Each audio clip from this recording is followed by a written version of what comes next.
Good morning, ladies and gentlemen, and welcome to the Policy Forum on Untapping the Potential of Non-Wood Forest Products for Europe's Green Economy. My name is Steven Liebrecht, and I will be your facilitator for this event. This is the first session of a two-day online event, and as this is the opening session, I would like to introduce two organizations that have had a special role in organizing this policy forum on non-wood forest products. On the first hand, there is the European Forest Institute, EFI, and on the other hand, we have the Food and Agriculture Organization, FAO, of the United Nations. And we are pleased to have two leaders from these organizations with us.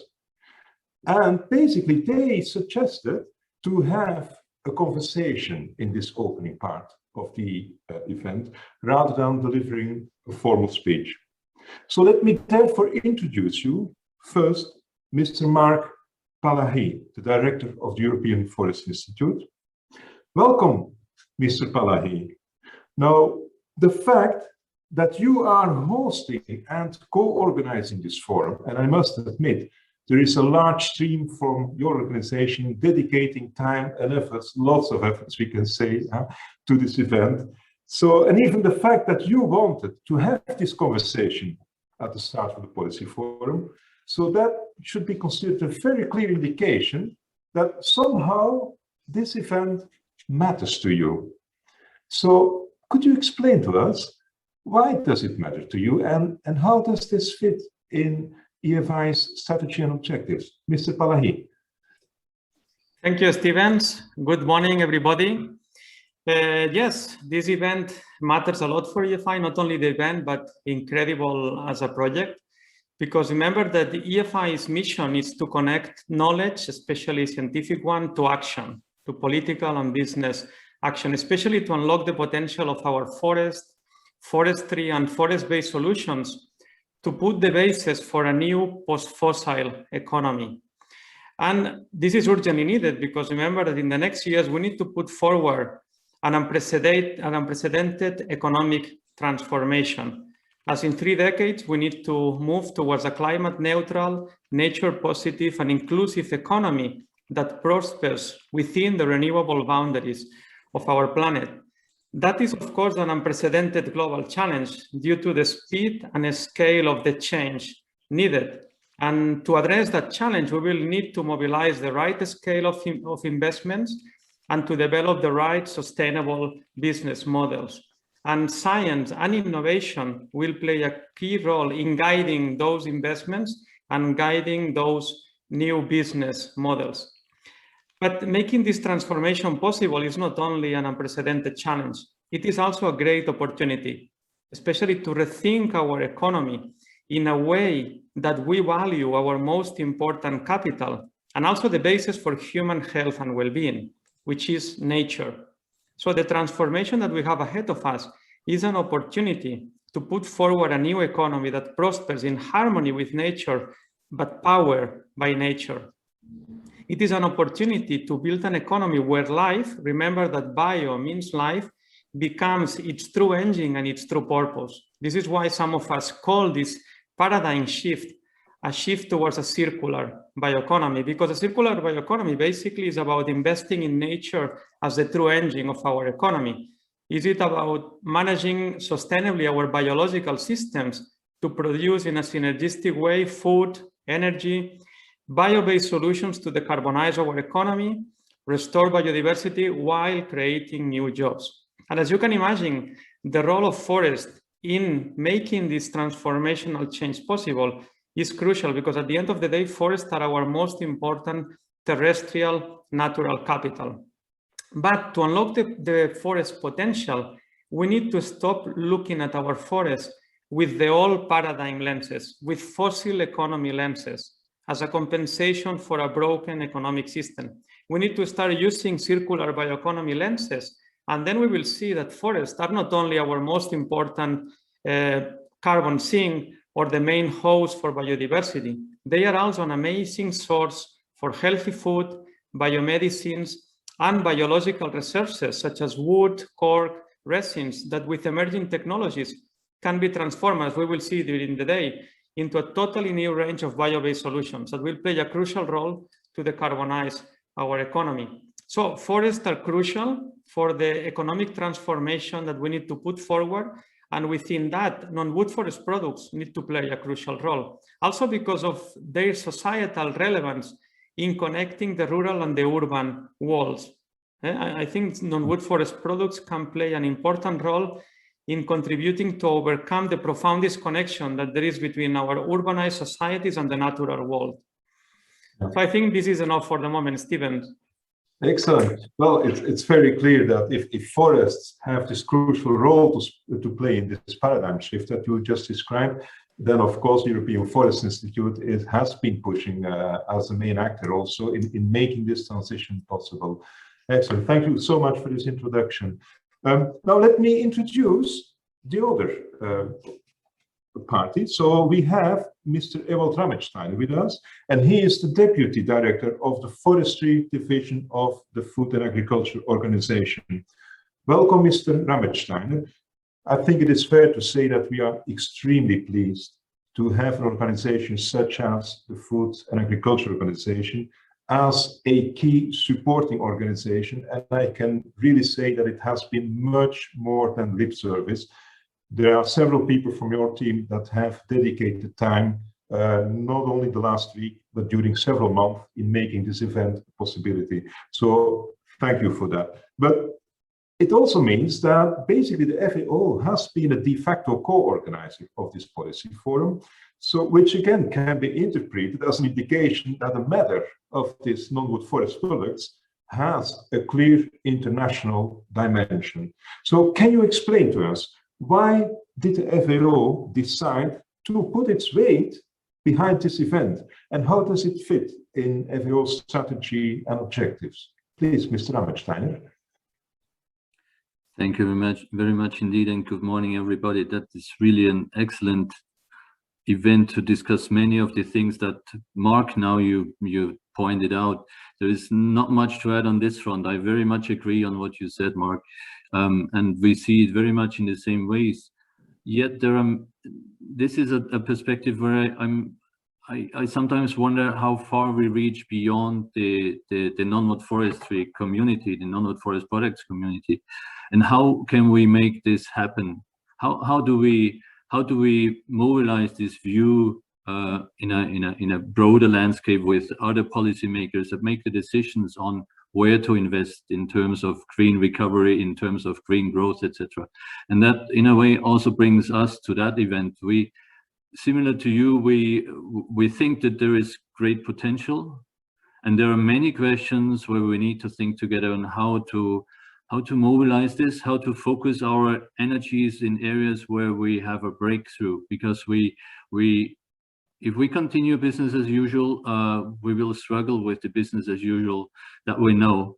Now we scale up the ambition, and we can scale up the ambition. There's a role, but how do we make this happen? That, I think, is one of the key questions that brings us to that forum and to that great group of minds and people that think along the same ways of the importance and need. For FAO, clearly, we overall pursue 3 goals as an organization. The first one is the eradication of hunger, food insecurity, and malnutrition, so that people have a sufficient and nutritious food for an active and healthy life. And you can see the non-wood forest products connection, I believe, immediately. We have around 1 billion people on the planet that depend to some extent on forest foods for their nutrition. But then there is also the quality of food. It's not only the quantity, it's also the quality of food. The dietary diversity, the issue of the right nutrients for people, in addition to just the protein or whatever. And even in Europe, you have about a quarter of people, a quarter of households collecting non-wood forest products, for instance. That's not necessarily because they are hungry, but they appreciate the food. And food is connected to life. So this is one of the areas that I believe non-wood forest products, if they see the food, if you see the food dimension of it, there is a big link to what FAO does. The second goal that FAO pursues is elimination of poverty and the creation of sustainable livelihoods. And again, here it's very easy to see the connection of non-wood to non-wood forest products. There is around a 40% of the extreme poor that live in forests or in woodland grasslands, where non-wood forest products not only grow if it's plants, or live if it's animals, but these are often also easier to convert into income or subsistence use than wood. So if we tackle poverty, especially the extreme poor, then non-wood forest products is a very good conduit to do that.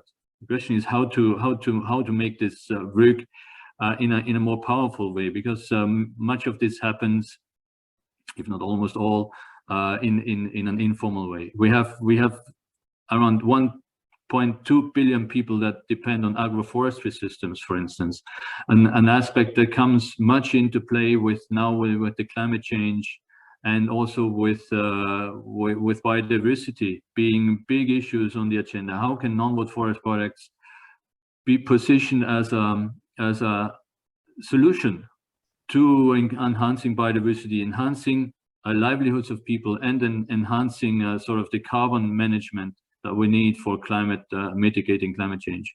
Great potential. Have we thought it through? Have we positioned it in the right way? We have around 570 million family farms on the planet. Many of those get some incomes from non-wood forest products, and hence they increase their resilience. The resilience of their incomes, and maybe often also the resilience of the ecosystems. All of this we will need in a green growth, circular economy type of thinking. So there are many solutions that are somewhere there that are important to manage, and maybe the time is right to discuss of how we focus on these. Let me bring out the last point that has been added now. As we are meeting in a virtual environment, that is because of a health crisis.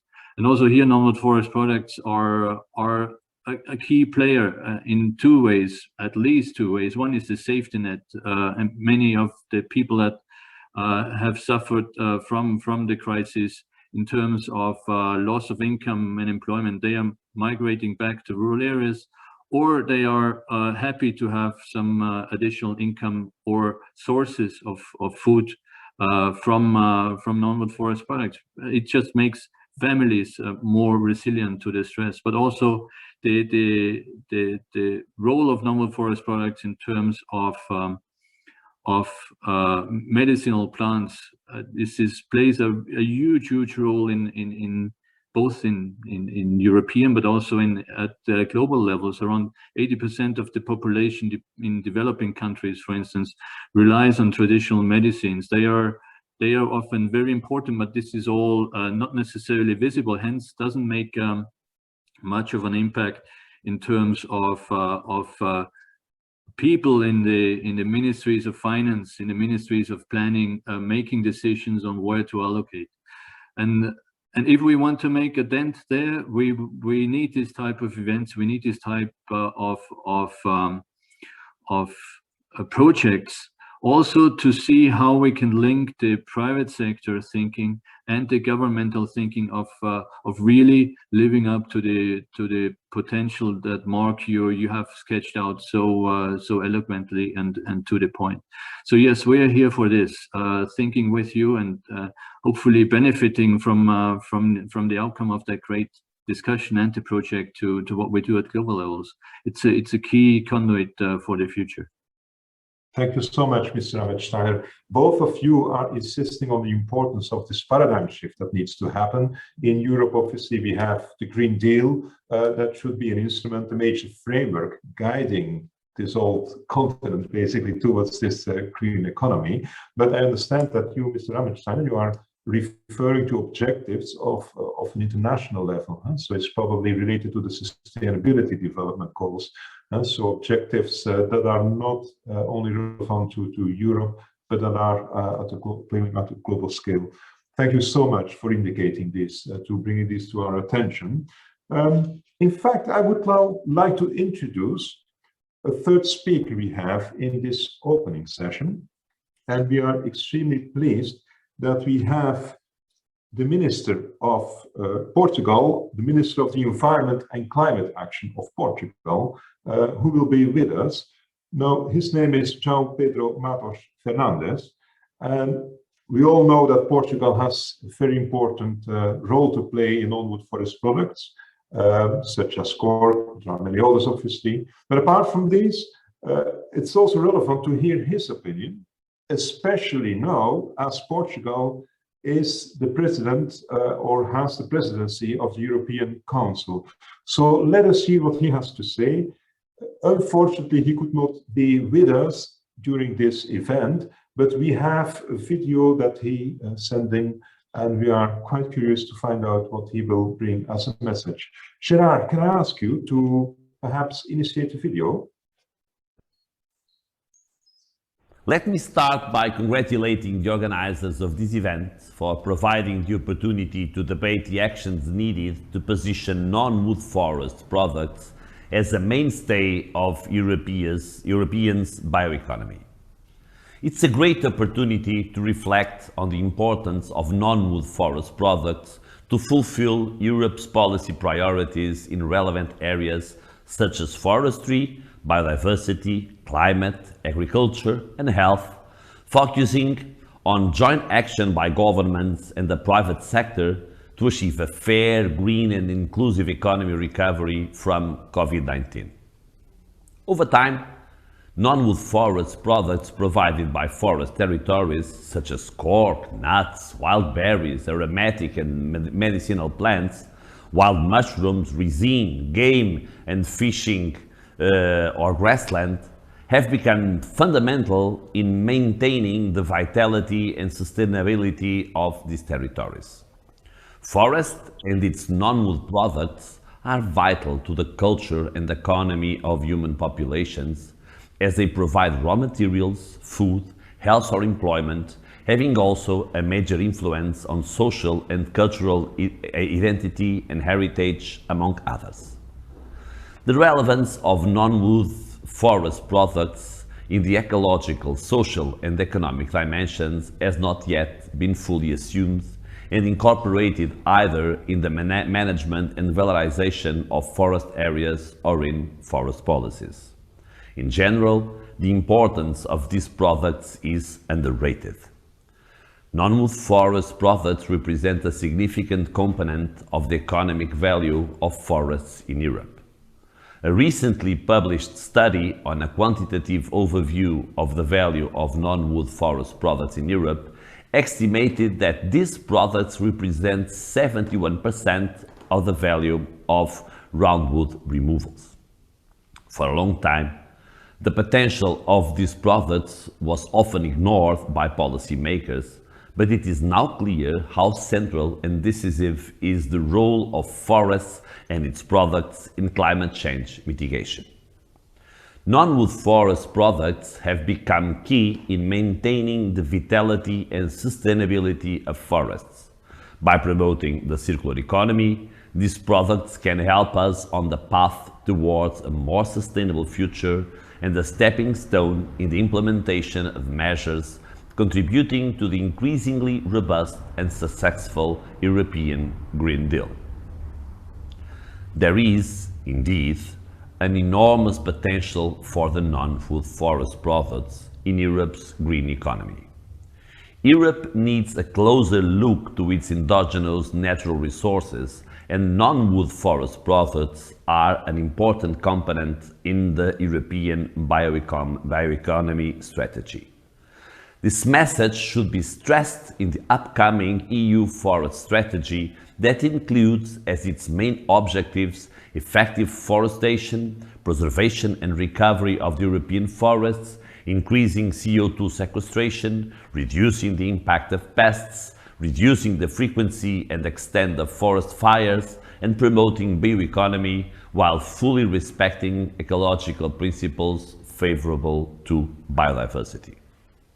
There are no doubts regarding the value of nature-based solutions to achieve the goals set by the European Union to towards the global challenges to reverse biodiversity loss, climate change, and stop land degradation.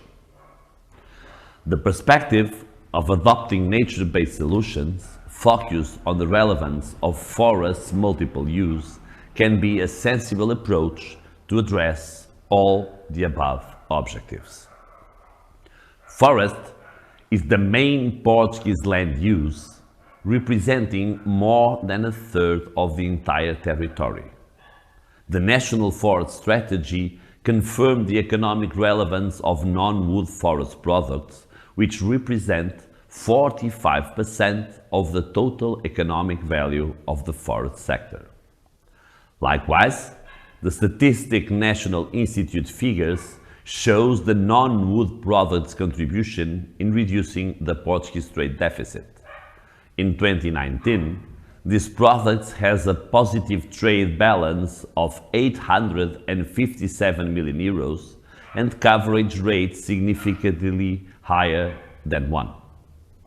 Cork has a major contribution in these figures, since Portugal is the world's largest producer, processor and exporter of cork-related products, which goes far beyond the production of cork stoppers. For example, Portuguese cork oak forests are an important barrier to desertification, one of the European biodiversity hotspots, and the CO2 retention capacity of these forests can reach more than 14 tons per hectare and per year. Furthermore, the transformation process of cork contributes significantly to the national economy and has a strong local component. Cork products also play a relevant role in the bioeconomy as highlighted in the EU Green Deal, namely for sustainable and eco-efficient building and house constructions. Nuts and wild berries also represent a relevant source of income from non-wood forest products. An example of this product's relevance in the provision of ecosystem services is the importance of the umbrella pine and the poor sandy soils of Portugal's southern areas. Besides the relevant ecological role, umbrella pine's nuts represent a very important income for forest owners. I would also like to highlight the potential of maritime pine resin. Portugal is supporting the recovery of the resin extraction sector to supply higher amounts of raw material to the industry. It is a good example of a sector that generates regular income for forest owners, creates employment in rural areas, makes a positive contribution to the economy, and plays an important role in the active management and protection of maritime pine forests. The Portuguese Recovery and Resilience Plan, whose public consultation ended a few days ago, is a broad strategic document that includes key structural reforms to ensure the exit from the pandemic crisis with a perspective of a resilient future. In its several dimensions, includes investment and innovation in strategic areas for the future of the forestry sector, namely in landscape transformation, valorization of the territory natural capital, and the focus on the multifunctionality of agroforestry territories as a way to contribute to territorial cohesion. This plan foreseen an amount of 150 million euros in order to shift the paradigm towards a sustainable bioeconomy that will support the transition of the textile, footwear, and resin sectors.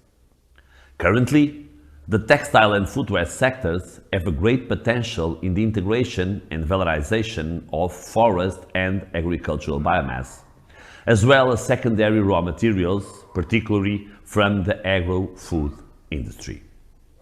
The entire value chain of these sectors needs to be involved, starting with the use of sustainable raw materials from a bio-base to a global market, focusing on tools that ensure transparency and traceability of the value chain, life cycle analysis, including consumer qualification and awareness, such as advanced stakeholder training and dedicated marketing for sustainable and responsible consumption. To conclude, the vision and strategy for the forest sector requires actions to promote the emerging bio-based green economy, underpinned by increasing circularity of materials, the promotion of a sustainable bioeconomy. In this context, the multiple services provided by forests, including non-wood products, are highlighted as a strategic focus on policy measures. I wish you all a successful and faithful event. Thank you.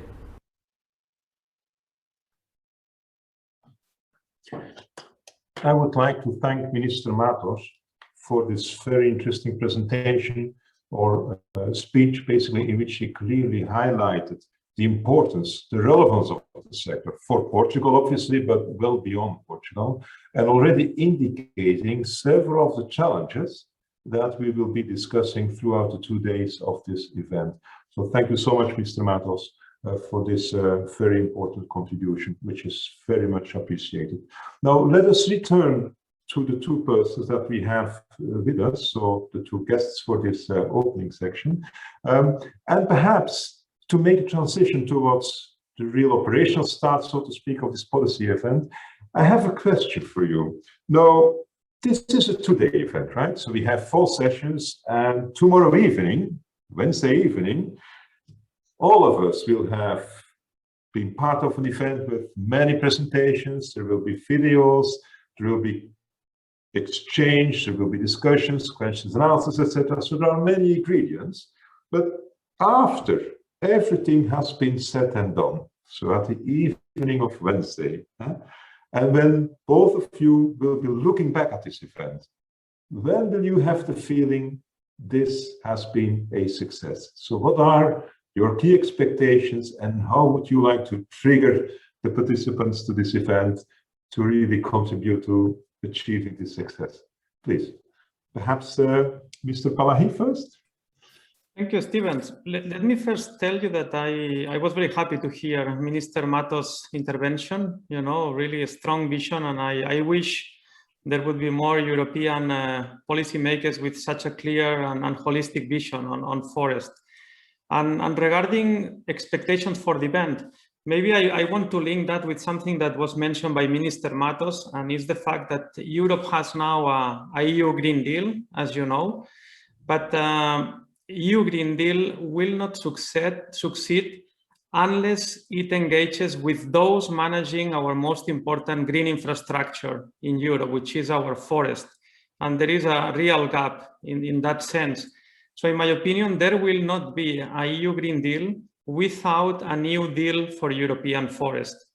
And in that sense, I wish that this incredible event becomes a call for action towards that direction. I think we need to make the forest voice much stronger in the context of the green transition that we are starting in Europe, because there are very big gaps in terms of how the Green Deal is perceiving the potential of forests. I mentioned at the beginning that we need to stop looking at our forests with fossil economy lenses. In my view, the EU Green Deal still look at our forests with fossil economy lenses as a compensation for a broken system.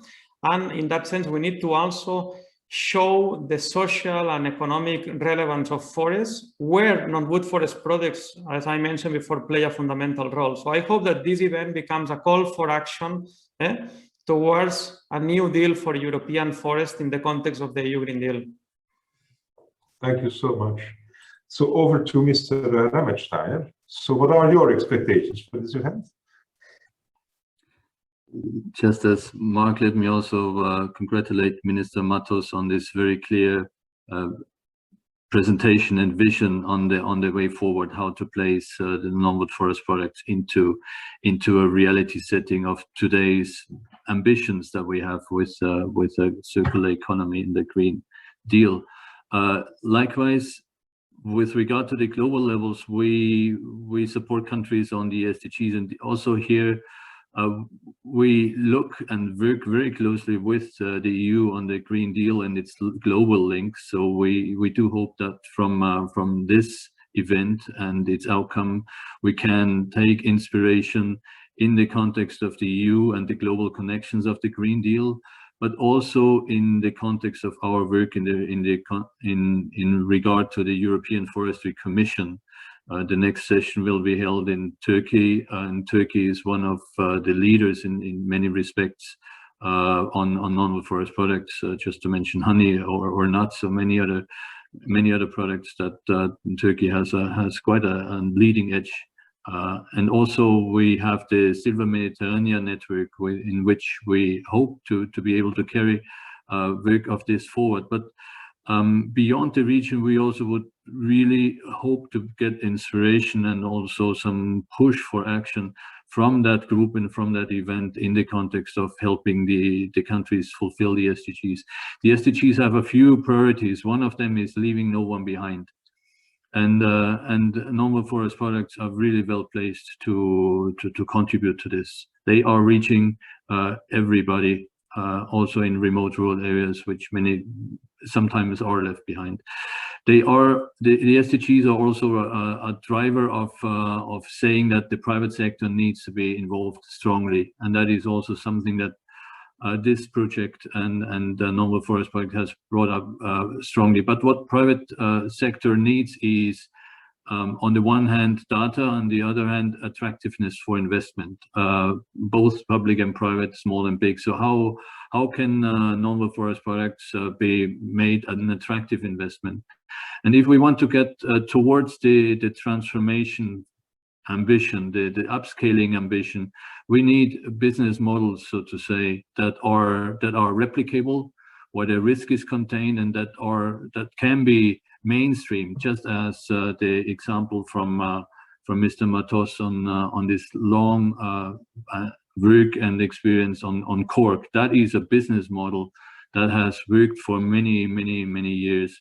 We need such type of business models for products where people are willing to invest because it makes sense for them, and only then we will see the transformation that we talk about.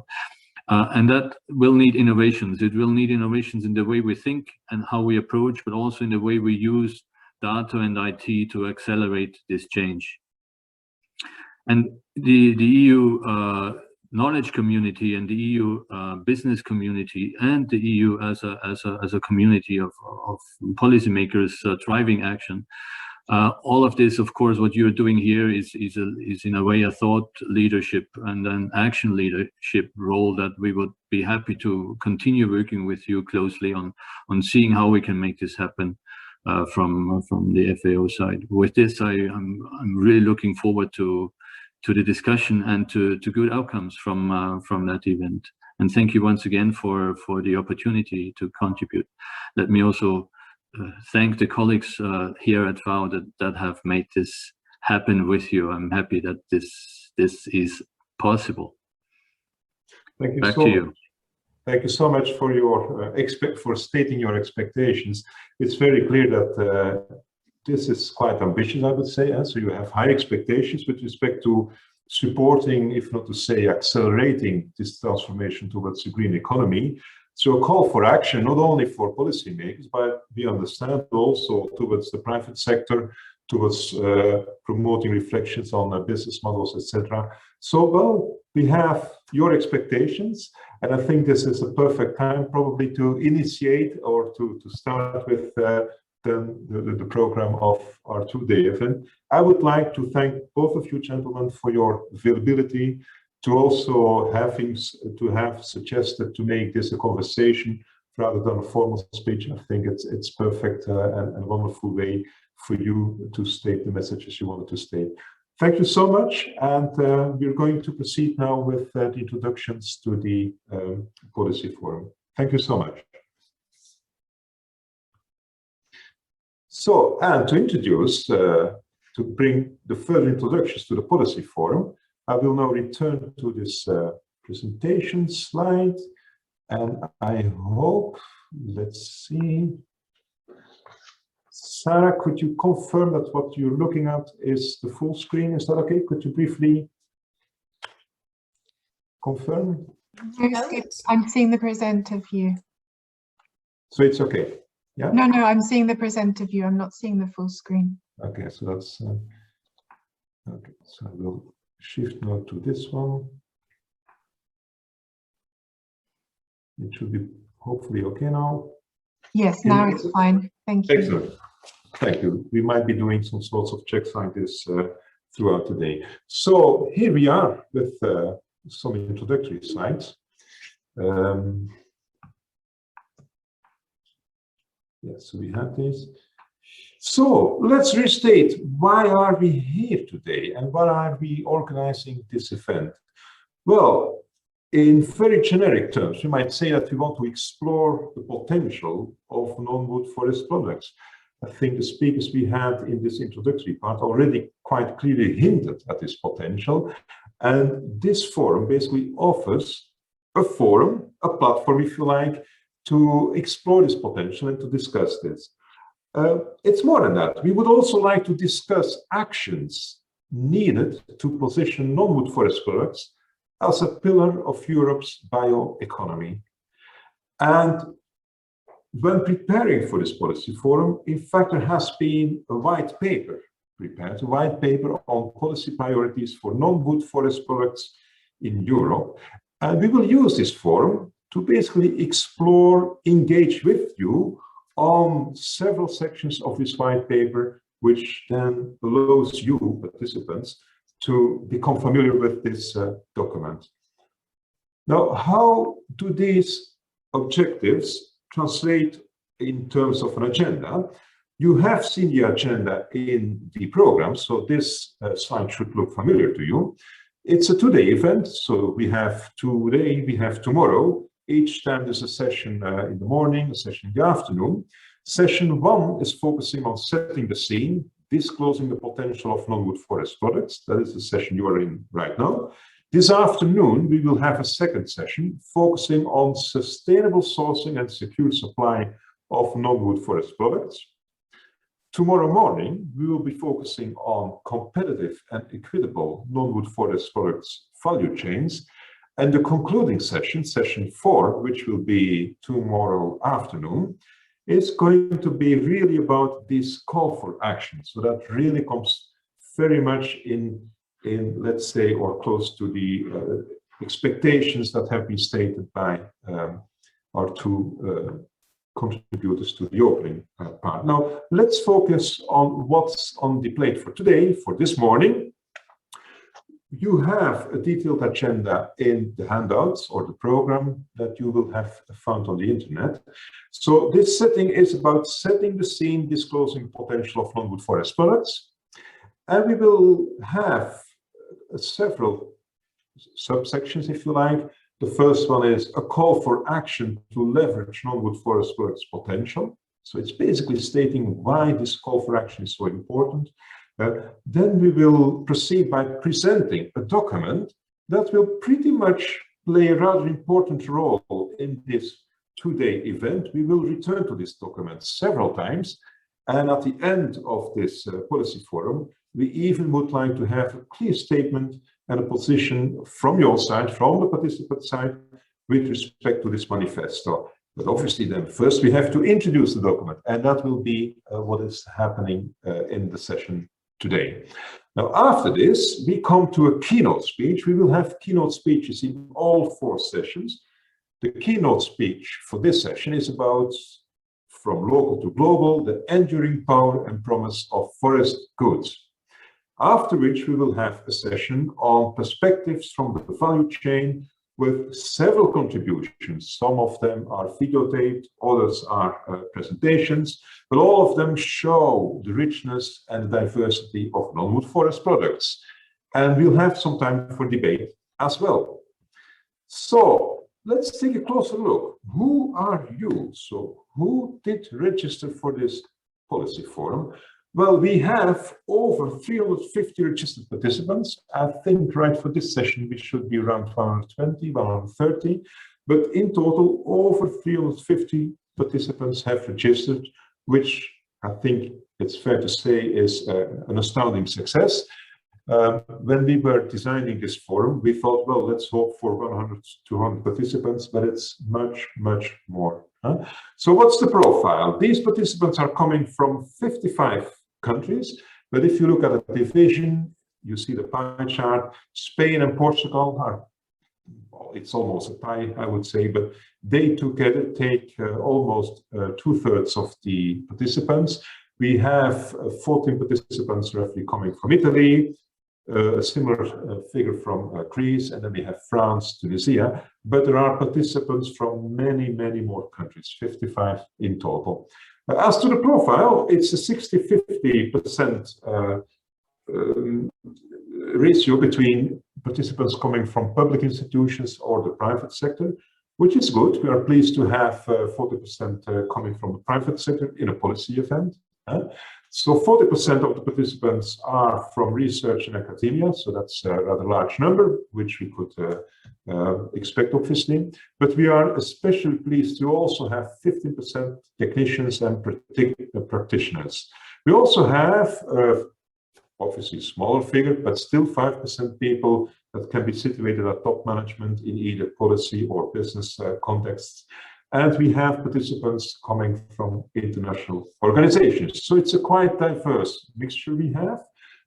We asked the question whether participants would be interested in a particular INET. And like you can see, the majority of people signaled to have an interest in all of these INETs. INETs are these innovation networks that have been pretty much at the core of this incredible project. And we had INETs on aromatic and medicinal plants, on wild mushrooms and truffles, on cork, walnuts and berries, and on resins. And as you can see, some people clearly indicated to have a specific preference, but most people were interested in all of the INETs. So that's about you. What about us? Well, here you see all the logos of all the basically organizations that are consortium partners of this incredible H2020 project on innovation networks for cork, resin, and edibles in the Mediterranean area. So there are lots of partners that have worked together for several years, and many of them have been involved in the preparations for this. So let me briefly state the core team organizing this event. So the organizing team consists of European Forest Institute, the FAO, but apart from these two, CESE4, Forestas, INEA, and ESTET have played a role as well. And I would like to highlight two persons in particular. First, there is Sara Maltoni from Forestas in Sardinia, and Alvaro Picardo from Castilla y León. Both of them have been basically the main driving forces, have been pushing for months, organizing meetings. Basically, if there would be two persons that had been in either address of emails or in the copy, the CC of the emails, I think they must have, it would be these two persons, and they have received, I think, tons of messages. So I would like to, I think it's fair to at least highlight these two persons. Now, to handle this particular Zoom session, there is an AFI team consisting of 5 persons. You see the name here, so the names here. We also have communication and live tweeting, which is taken care of by CESE4. We also have 2 persons that we like as rapporteurs for this session. It's Aida Rodriguez from CESE4 together with her colleague Riccardo Castellini. As to the facilitation, there is me, Steven, and we have a backup facilitator. You never know with online events, and that will be Sarah Adams from the European Forest Institute. Now, let's proceed. What about an online event? Originally, the idea was to have this policy forum in Sardinia. We all know that this was not going to be possible. So at some point, we had to decide and switch towards an online event. One of the things means that obviously we have to reflect on, yes, if we still want to have interactivity, how do we make this possible? We have done our best to design an event that consists of a variety of formats. We will include some level of interactivity through the Q&A, but also through some polling exercises, etc. So we hope that we somehow can at least get your attention and keep you involved for the 4 sessions. We really hope we will succeed in that. I would like to mention or highlight that this Zoom webinar, that this Zoom session will be recorded. You should have received a notification and a consent basically by or when accessing to this Zoom. So, but just to be clear on this, it's a reminder, if you have a problem with that, we hope it's not the case, but if it's really a problem to you, we feel it's our responsibility to make sure that you know this is the case and that you can take, if needed, the measures you need to take. Yeah? We are using Zoom webinar, which is slightly different from the regular Zoom in the sense that presenters have different settings, a different role, if you like, compared to regular participants. So regular participants will not be able to activate themselves the camera or microphone functionality. So these settings are taken care of by the organizing team at EFI. We have a special approach towards questions and answers. But before diving into that, let me, as a final statement, say, let's try to have a respectful debate. That obviously is not going to be any problem. I'm quite sure it's my role to help you in that as well. But there's going to be a need to respect some time. So if the facilitators, me or somebody else, if we state that we have to move on, it's certainly not an expression of lack of interest in the presentation that is being stated or the arguments being put forward. It's just that we need to respect the time because there's a program that we would like to complete. Now, let me hand the word to Sarah Adams to perhaps briefly explain how we will do with questions and answers. Sarah?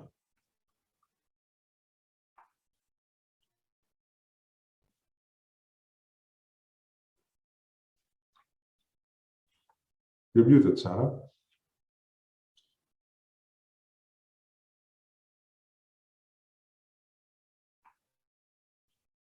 Sarah, you're muted. My apologies. Thank you, Stephen, and good morning to you all. And absolutely delighted to be able to see so many of you here this morning with us. And as Stephen explained, most of the attendees of the meeting are not able to share their screens or their voices, but they can see and hear everything that's going on. But that doesn't mean to say that we don't want to hear from many of you. So we have a functionality in Zoom webinar called the question and answer functionality. And if you have a look at the screen now, you should be able to see where I've highlighted the question and answer boxes. And if you look at the bottom of your screens, that's where you will find it, just next to the participants icon.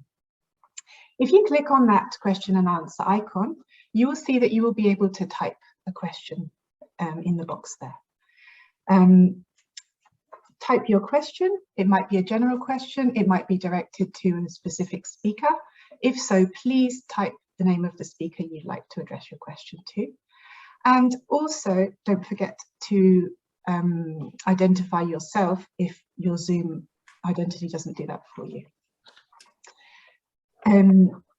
You'll be able to see all the questions that have been typed by other attendees, and you will be able to give a thumbs up to any questions that you like, which raises the profile of that question. So the more the thumbs up that we have, the question gets raised up and it will go to the top of the list and it's more likely to get answered. So if you see a question that you like, please give it the thumbs up if you're an attendee, and it will help us to see the questions that are most important for this session. Your questions may be answered in 3 different ways. We may, in the FE team, identify some short questions and put them directly to the speakers. It may be that a speaker decides to type an answer to your question, and they can do that. They have access to be able to do that. Or it may be that we will invite some of you to ask your questions live. In that case, we will give you a short warning beforehand to say we will be inviting you to ask your question live. You have some minutes to prepare. And then we will invite you to turn on your video, to turn on your microphone, and we will have given you rights to be able to do that. You will then, at that moment, be able to ask your question live. You put your question to your speakers, they could answer you, you could reply back to them, and when we've closed the question, you'll go back to being an attendee. So it means that some of you will be able to to ask your questions directly to the speakers. In order to be able to do that, please don't forget to identify yourself when you type your question if it's not obvious from your Zoom name. And the last thing I wanted to point out is that if you are a tweeter and you do like communications, at the top right-hand corner of the banner of most of the corporate presentations, you will see the hashtag NWFP policy, and you can use that if you're tweeting and you'd like to draw attention to this event. If there are any questions on that, I think it's pretty clear, Stephen, right? So thank you so much for explaining, Sarah. So now all participants have also got a view on you. So, and you can, there might be situations that you will have to act as the co-moderator. So, but I think we have all ingredients to start. So let's just go ahead. And can I invite the first speaker we have? It is Ignacio Martinez de Arano. He is the head of the European Forest Institute, but then more specifically, the Mediterranean facility, which is based in Barcelona. What can I tell about Ignacio? He has been, well, he obviously, apart from being the director, he's an expert in the field of forestry. But I think much more important to say here is that he has been not only the coordinator, but I would even say the person that initiated this incredible project. So he has been the architect of this project when designing it, when preparing for it. And throughout the last 3 years, he has been pushing all of us, all of the consortium members, inspiring us, pushing us to be even more ambitious and to make sure that we would do whatever was needed to promote this non-wood forest product sector. So I think there is probably no other person better placed than Ignacio to, well, explain a bit on a call for action to leverage potential of non-wood forest products. So please, Ignacio, go ahead. Thank you, Stephen. Thank you for the introduction. I want to start giving also thank you to our hosts, Ewald and Marc, and to Minister Matos for setting this scene and making this excellent opening of this session. And thank you also to all participants for joining us in what is, we believe, an important moment. Not only the project, we hope also outside the project.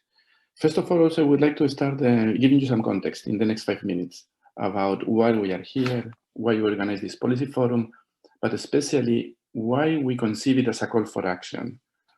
This journey started over 3 years ago, of course, building on existing work, on existing networks and existing knowledge.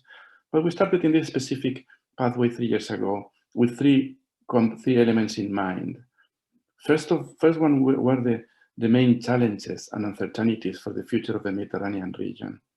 And in the words of the World Economic Forum, this can be phrased as the fragility of natural resources in a context of climate change and global change, and the way we're going to address that fragility.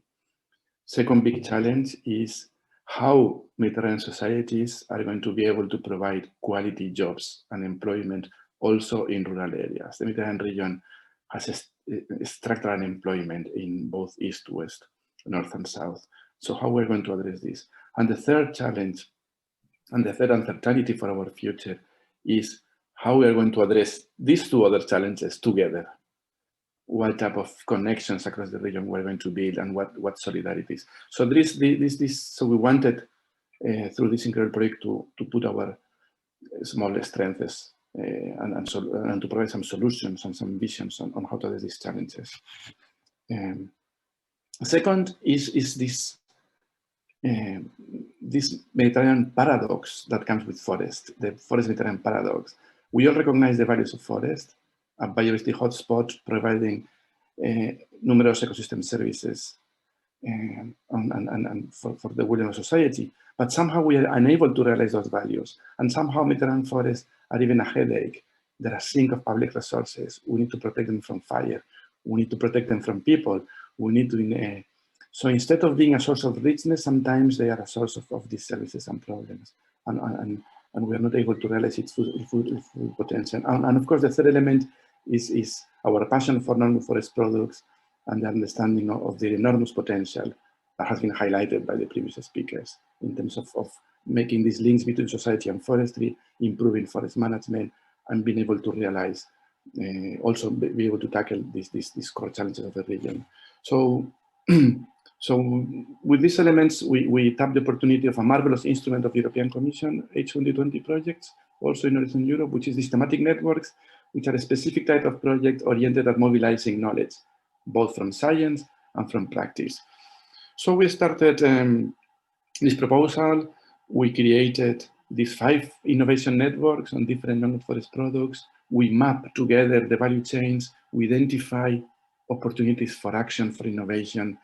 We mix in cross-cutting themes like territorial marketing, digitalization of non-wood forest sectors. We made trans-regional, regional, national events, over 70 events all along these 3 years.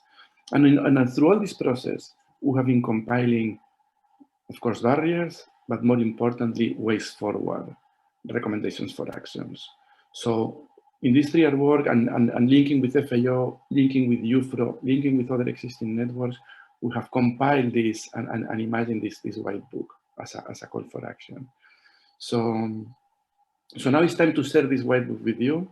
It's time that you take some ownership from it. We really want to hear from you, and that you provide us with your knowledge also, and that you make this white book also yours. In this sense, we are very happy to see that how all these ideas are condensing in this manifesto that we'll be presenting below, because we believe that we need to advance towards a common vision, or at least towards more shared visions in this domain of non-wood forest products, which are so much in the boundary sometimes of forestry and nature, agriculture and forestry, wild and managed, formal and informal. So this is it. This is it. We want that you take ownership of the white book, that you join us in improving it, and that you take urgent action to address those core midterm challenges. Thank you so much, Ignacio, for setting the frame basically for the 2 days that we're having here, and restating basically the importance of this call for action. Now, you mentioned this manifesto, which brings us basically to the next speaker. And I would like to introduce Mr. Sven Walter. He is a senior forestry officer and a team leader on forest products and statistics at the FAO. And I can say that he has been a very active member, if you like, of the organizing committee for the last several months. He has been involved in many of the discussions, helping us to sorting out things. And one of the documents that is going to play a role in this policy forum is this manifesto. Sven, can I ask you to introduce this document? What is this manifesto about? Yes, thank you very much, and I will do so. Thank you, Stephen, and welcome to everybody. Let me just first say that from FAO side, we are happy to accompany the incredible project throughout the years, also as member of the advisory committee. And it's great that we join forces here together for this final workshop or for the policy forum. When we heard in the opening the expectations, we heard that we want to see a call for action. We would like to take inspiration and innovation. And in order to do so, we need to reach out to decision makers and to investors. Of course, we do so, for example, through our engagement, for example, through the project, through the INET, but we also have certain tools to do so. And one tool, Ignacio mentioned it already, is the white book. And I would just to introduce first quickly one word to the white book and then focus on the manifesto, because the white book is really something which you have seen already as participants, which has been prepared by the team and which will be enriched through the workshop, and which is an important deliverable of the project. And as Ignacio said, I hope that we can all also take ownership of it. But we would like to go one step further. We would also like to have a call for action from us as the participants of the workshop, and basically have a reference document from this workshop. And that is the so-called manifesto. You will get the draft version in a second in your email, and we will have the chance to review it at the end of the meeting. So the objective here is really to have one reference document which summarizes the key issues we would like to see addressed. It should not duplicate the white book, but really be a summary of the key issues discussed. And if I may share, Stephen, my screen for a second. Yes, please. I will share with you, and I hope you can see it, the draft outline of it, which you will see. And the first thing you will see that we propose to be called it Manifesto of Allegro. And Stephen, you mentioned that we were supposed to meet in Sardinia, which would have been very nice. And so we want to give tribute to our host with the name. Also, it's of course great that we can meet now here also virtually. The manifesto as such has proposed 5 broad sections. We have an introductory section which basically referenced the manifesto to the event and to the white paper. And then we have some paragraphs which are proposed actually to make reference to the multifunctionality of forest. And we heard it very well from Minister Matos this morning, how important that is, so that we get the reference to these, important aspects. We would then propose some text on the relevance of non-wood forest products. And we heard it both from Marc and from Ewald, who were talking both about, for example, their contributions to health and well-being, and obviously their contributions to the Sustainable Development Goals. We will hear about it throughout the seminar, obviously, and also to the nature-based solutions and through the different strategies which are being prepared or implemented at the European level. In follow-up, again, highlighting some of the key issues we believe are important, to consider and to highlight, and then noting the weaknesses and threats related to non-wood forest products, and the issue of climate change has already been highlighted earlier today, but we also have others. We said that this should be a call for action, and obviously in the following section we are proposing action by different stakeholders, and we are looking in particular into key actions.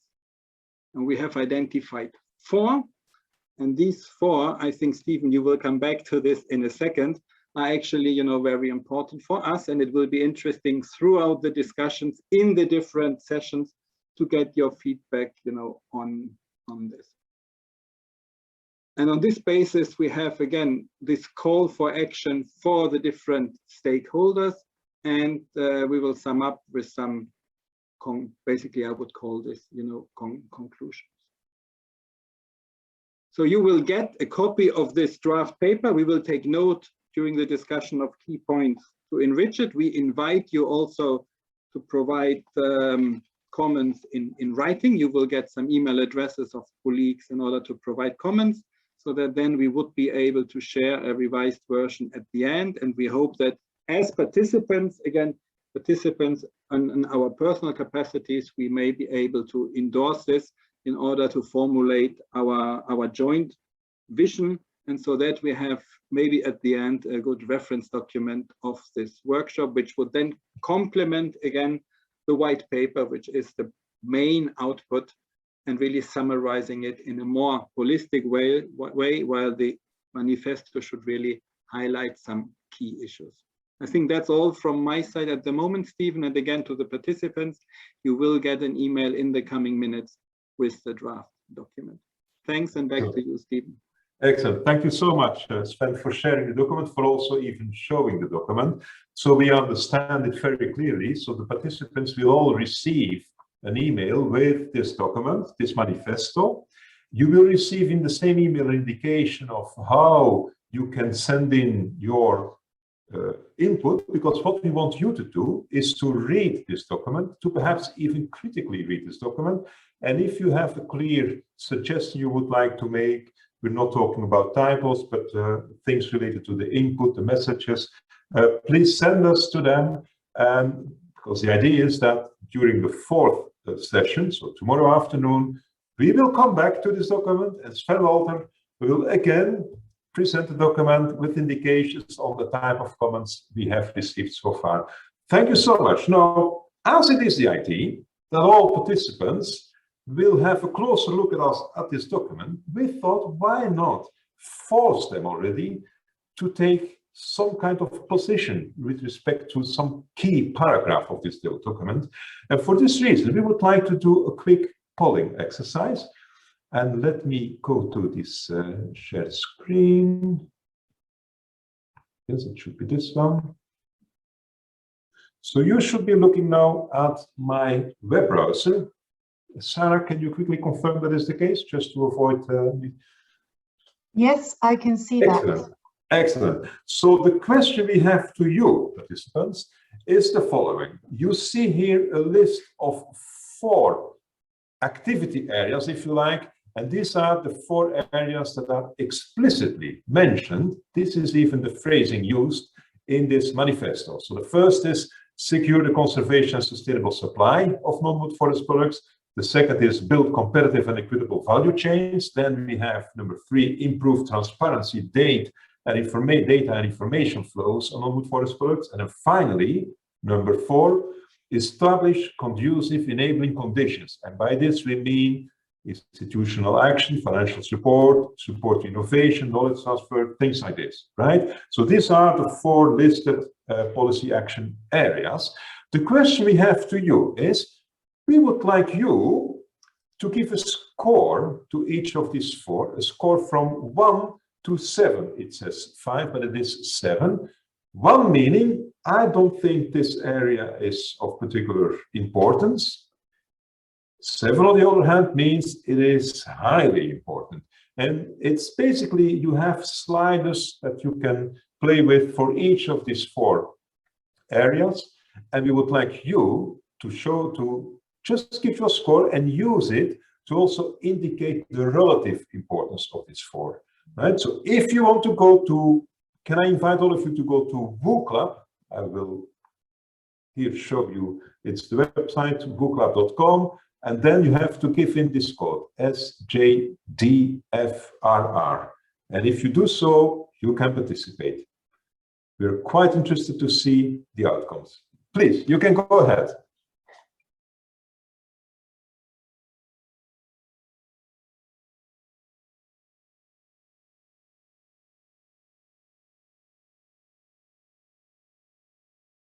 We see the scores coming in. I see there are already 22 persons that are active at this moment, considering the positioning of these sliders.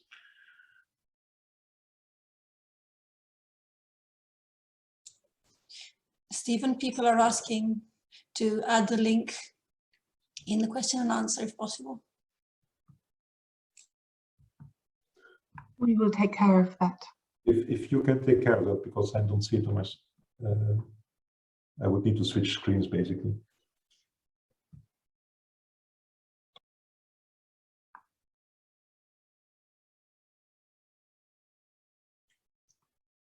Let's see if I can do it.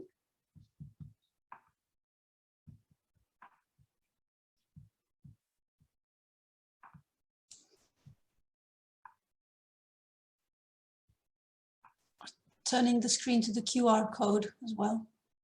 Could do.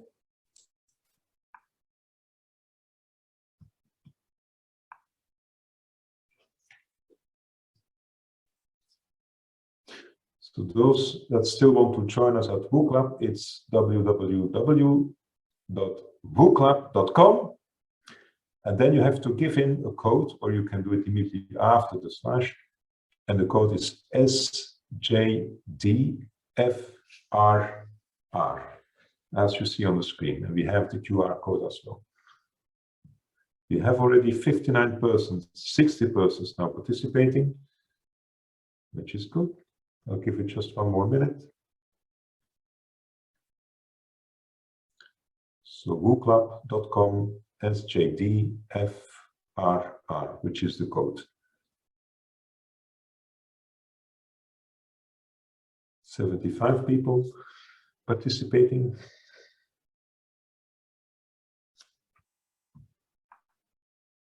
We keep it going for 1 more minute.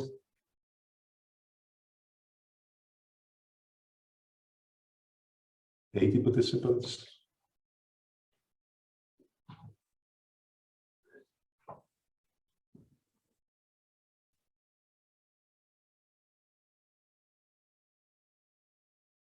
it's still increasing. We have 85 participants participating. Half of them have submitted. It might be that depending on your screen size that you have to scroll to see the fourth area of activity.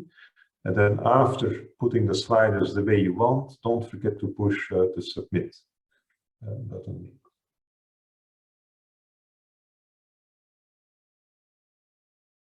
And so far we see that basically all four are receiving a quite similar level of importance, slightly more towards security, conservation and sustainable supply of non-wood forest products.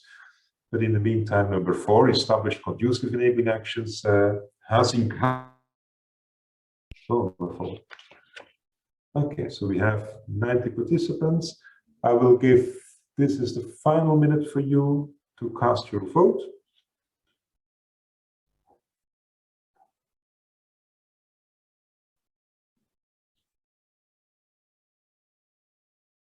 Okay, 30 seconds left. So if you want to give your input, this is the moment to do so. 70 persons have given their input out of 90. So 20 other persons, please. Don't forget to push the submit button to cast your vote. Excellent. Okay, well, let's take a closer look at the results we have. This is by no means a scientific study. This is, first of all, a way to get you involved and engaged actively in this policy forum. But also we wanted to gauge how you feel about these 4 areas of policy actions, especially as this will be, some of this will be discussed in to large extent in the coming sessions we have. And we're glad to see that, well, it's quite clear you attach a lot of importance to all 4. And I think this it's a nice indication of the level of, well, priority these areas are receiving from your side. Good. Well, this closes this interactive part. I'm going to stop the share screening. Those of you that still want to cast your votes can do so. I will leave it open. But unfortunately, I think we have to move on to the program. It's not really unfortunately, because I have the pleasure to now move to our first keynote speaker. And we have a keynote speech on From Local to Global, the engineering power and promise of forest goods. And to deliver this speech, we have Patricia Shanley. She's from People and Plants International. I will not give any further introduction to her, as I know that she will be taking care of that herself. But let me say as one, let me make one statement. She's dialing in from the United States, so there is a time difference, and we know that especially for the testing sessions yesterday, she had to wake up at an almost impossible time to still be part of it, and it was a clear indication of her enthusiasm and energy that she wanted to spend on this. Mrs. Shanley, can I ask you to perhaps take it from here? Perhaps introduce yourself or initiate the presentation you have prepared, please.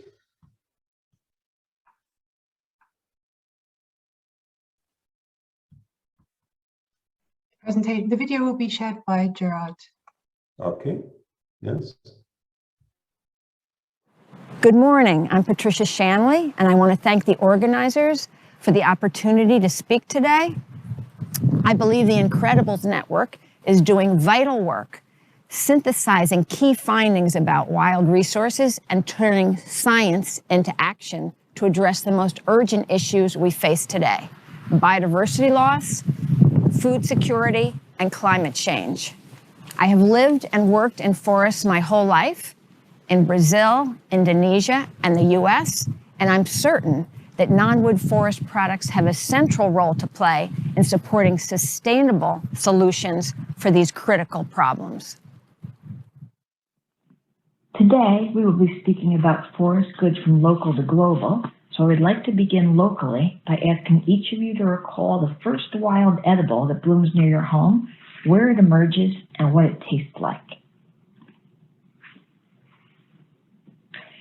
Today, I will be speaking on behalf of a network of researchers, practitioners, and communities from People and Plants International. We will include video clips in the presentation to share the voices of some of the local communities we work with. Non-wood forest products are a remarkable, idiosyncratic array of extraordinary species we daily use for food, medicine, shelter, tools, and crafts. These range from roots and shoots to feathers and fur to fibers and fungi.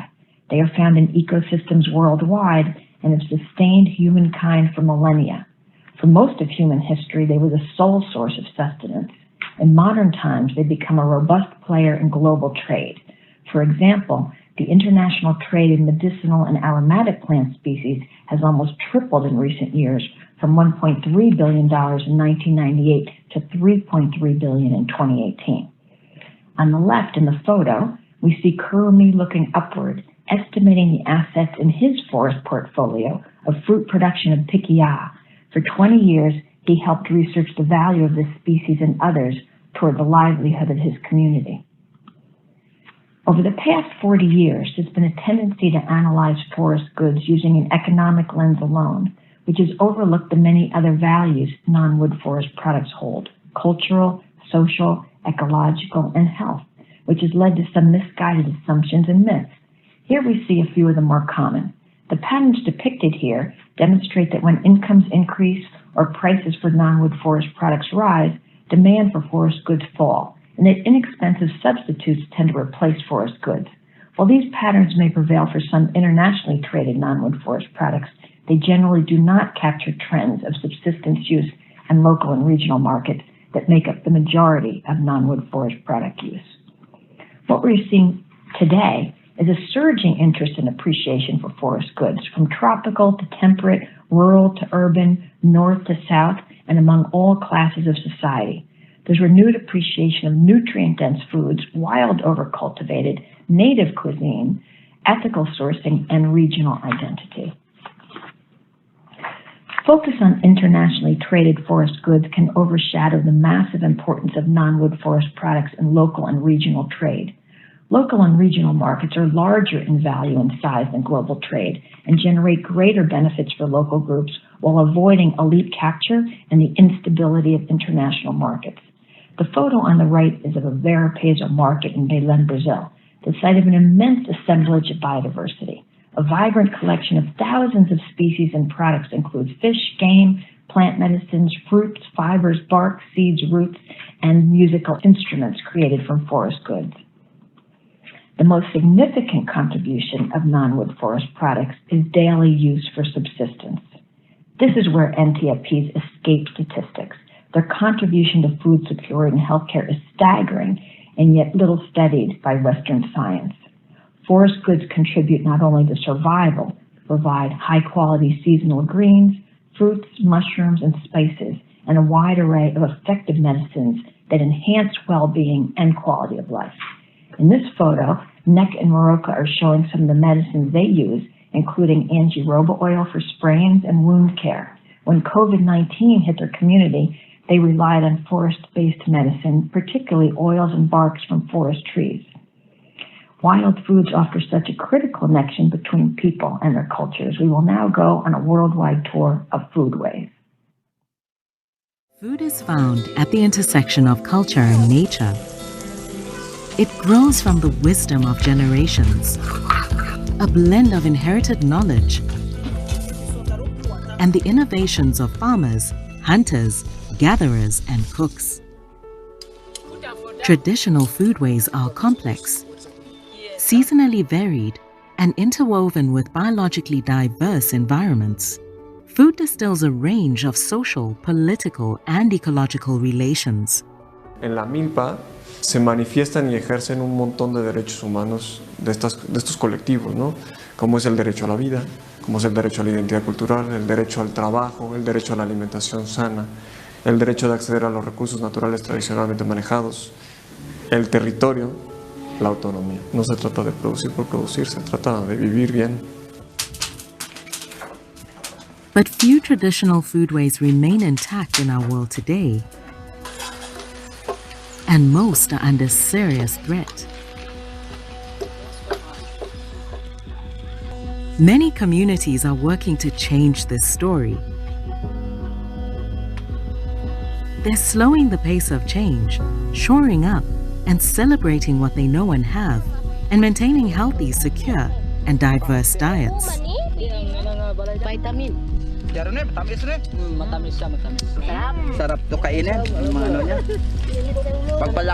The Traditional Foodways program supports traditional food systems in their entirety. The sustainable harvesting, management, cultivation, processing and preparation of an astonishing range and number of food species and the cultural landscapes of which they are a part. We value the diversity in objectives and approaches typical to traditional management systems: food for one's family, health, food security, taste. Any occasion when a happiness on traditional marriage, you must cook this traditional meal. Well-being, celebration. El mole con el choc es el platillo tradicional de aquella región de Jinotepec. O sea, no hay fiesta, sino hay mole y chocs. Cash from markets. Die handel in rooibos is vir my 'n uitkoms. Our work builds on the complementary strengths of Western science and traditional knowledge. It bridges scales and links individuals, communities, and organizations, sharing lessons, experiences, and methods. We undertake community-driven research, produce knowledge exchange tools, manuals, recipe exchanges, and videos, work on sustainable harvesting and management, nurseries, seed exchanges, and celebrate traditional foodways through cultural revival festivals, wild food tastings, traditional games, and music. We hold village-based workshops and exchanges and school programs that include sharing stories from elders. All our work involves children, the future of communities. Traditional foodways and cultural landscapes are in their hands.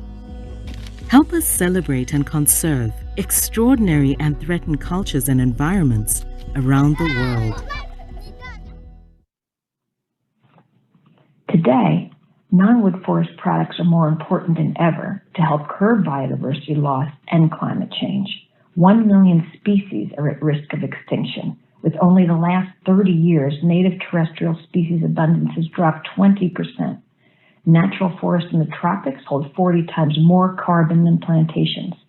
Conservation of forests and non-wood forest products is an effective, low-cost way to store carbon and promote food security through multiple-use management. This urgent planetary emergency requires policy and laws which are pro-forest and pro-non-wood forest products, which ensure communities' land and resource rights and recognize their customary laws. We need to listen to the voices of producers, harvesters, and traders who are often marginalized from policy discussions. To date, policy and laws have often favored timber and large agricultural commodities, and within the NWFP sector, they tend to favor the industrial and large scale over the small scale and traditional. Ironically, subsidies and incentives are often directed toward production systems that rely less upon and can even diminish biodiversity, rather than those that are local, traditional, small, and biologically and culturally diverse. Biodiversity loss and climate change will not be solved by policy alone. We need local action and a transformation of research and education to address our current crisis.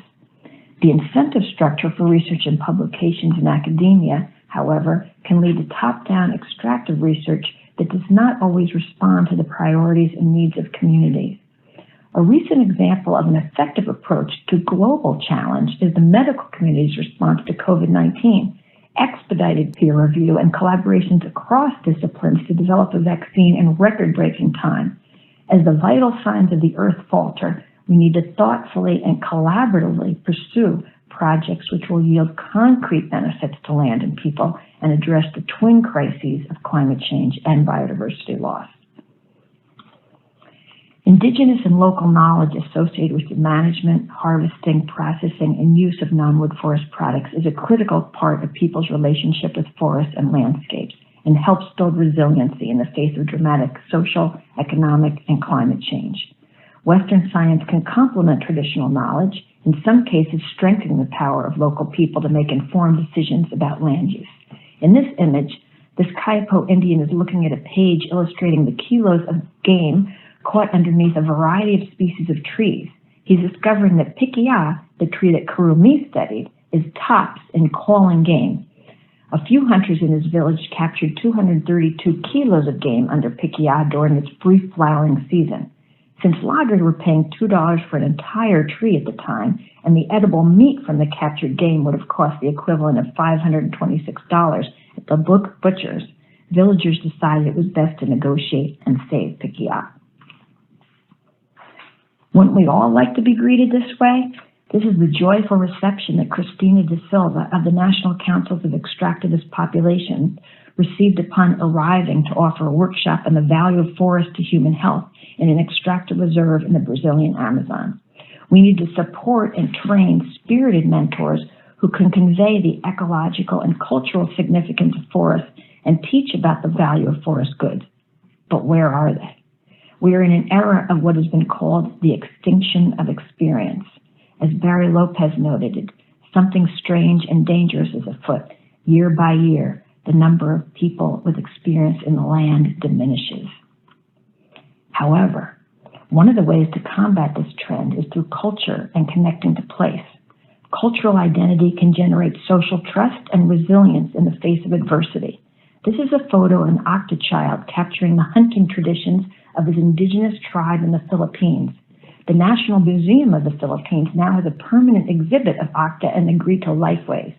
Time spent with elders is now counted as time spent in formal school, allowing for the intergenerational transmission of knowledge. These changes came about as a result of greater proximity between government officials and indigenous groups by policymakers attending and participating in cultural revival festivals. This diagram represents the rupture between culture and nature that is occurring in many parts of the industrialized world. This disconnect between people and nature is serious and threatens human health and our earth. Non-wood forest products can be an effective means to bridge the divide and bring people closer to nature. At a time when we desperately need ecologically literate citizens, schooling in many parts of the world is standardized, homogenized, and globalized, with students graduating with no knowledge of the land, flora, or fauna. It's estimated that citizens in the U.S. spend 90% of their time indoors, much of which is on screens. As Ralph Waldo Emerson noted in 1844, we are shut up in schools for 10 to 15 years. We come out with a belly full of words and do not know a thing. We cannot use our hands or our legs or our eyes or our arms. We do not know an edible root in the woods.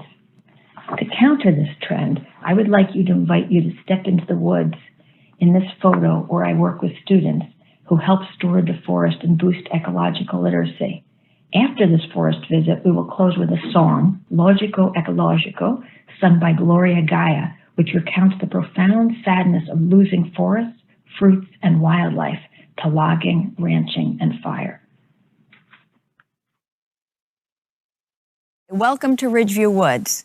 I thought we'd been on the screen a long time and we're speaking about forest products. We might want to get off the screen and into the woods. So we're here near my home in Princeton, New Jersey. New Jersey is the most densely populated state in the United States. It's under tremendous development pressures. Those are different than what we see in Brazil and other places around the world, but they're relentless also. This forest was slated to be bifurcated by a natural gas pipeline. There's also a lot of pressure to build homes in Princeton on the remaining lots. Princeton is largely built out. There's 2 beautiful forests left of any size, large size, older growth, unprotected, which are under threat. So it's kind of incomprehensible that in a place with as much education and affluence as even here, it would even thought of to remove those forests for homes. What we've been doing in this forest is to try to build up that knowledge you need to bring back a forest. This forest was completely covered with invasive species. They were 12 foot high.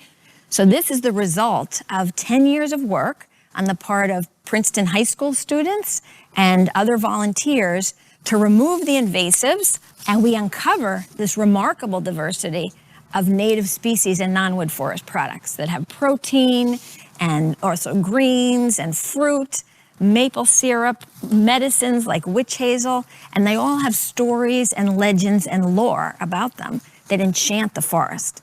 They make the forest an amazing place to be. We need to completely respect and revere the nature that is left. We need to learn about it, and we need to pass that along to our children. It's important to boost our ecological literacy, to remove the digital devices for some period of time, and to get back in the woods and reconnect with nature. When we began, I asked you to recall the first wild edible that blooms near your home. And here, I want to share the one that blooms near us. It looks like cabbage, and it smells like skunk, and it's called skunk cabbage. Thank you for visiting Ridgeview Woods. Lá vai a paca, cuti o aracuã. Vai, vai, viado, foi tão belo o teu passado, é tão triste o amanhã. Lá vai a arara, ariranha, capivara. Vai, vai, mucura, tão acabando a mata escura, tão acabando as imbiara. Quero ver a onça, só se for pintada. Quero ver coruja, só embalsamada. E cadê a bicharada? Tá fugindo da queimada, tá fugindo da espingarda. Lá vai o rio Tocantins ameaçado. Vai com coragem, não permita que a barragem te faça ficar parado. Lá vai a mata se deitando pelo chão. Mata sem pernas, tua base enraizada, tu não podes fugir não.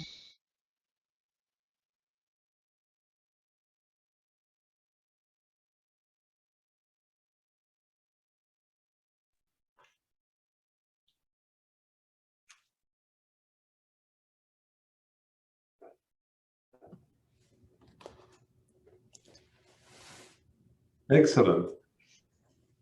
I think this was a presentation prepared by Mrs. Shanley. Is there another word you would like to add to this, or?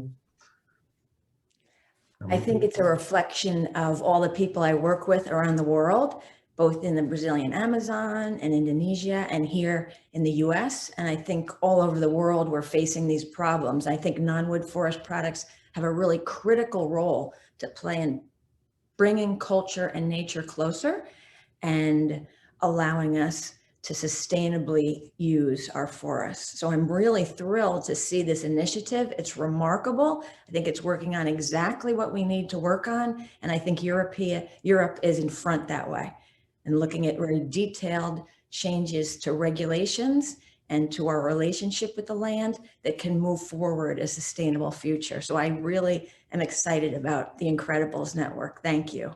Well, I think we have to thank you for a fascinating presentation, a fascinating video that you have prepared. It's clear it's not only a lot of effort that it has taken, but I think we could all feel the love you have for forests and for this non-forest wood products.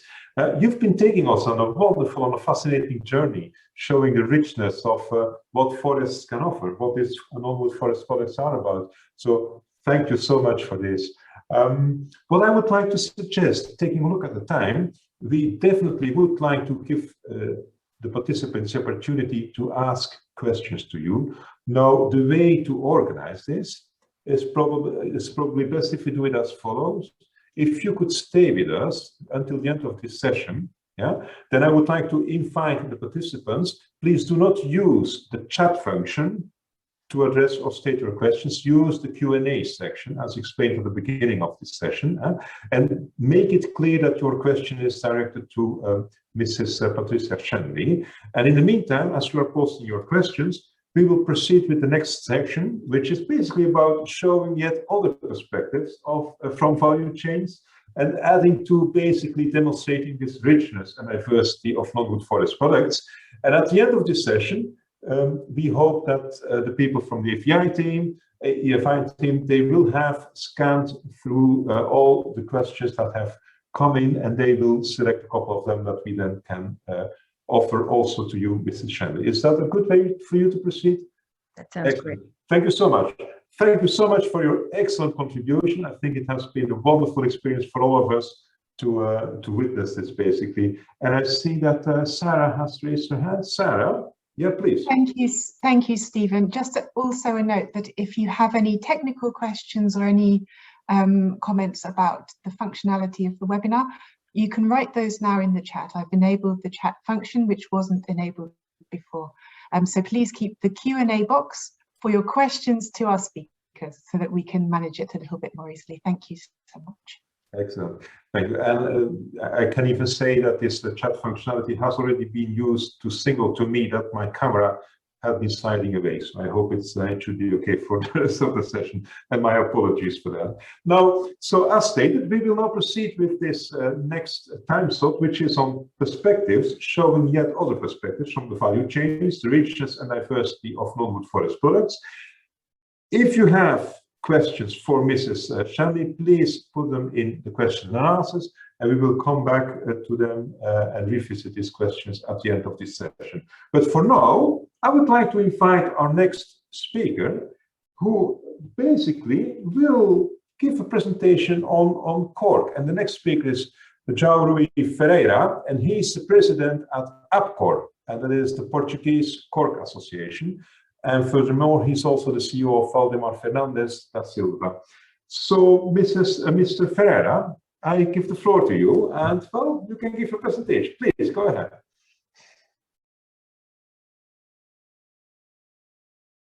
You're muted. Good morning, Stephen. I believe you can hear me well. Good morning, everyone. And my first words are, of course, to thank you for the invitation and to congratulate for the initiative. It's been an amazing session until now, and I hope I can continue, and it's really inspiring. So I'm here to talk about really a true example of what is a non-wood forest product. I'd like to thank you also the Portuguese Minister of Environment for the clear reference he made to cork, and I hope I can give you a more wide perspective on what is our sector. I'm start sharing my screen. I believe you can see it now as in a full screen. So cork is really example of where we can combine culture, nature, and of course always looking at the future.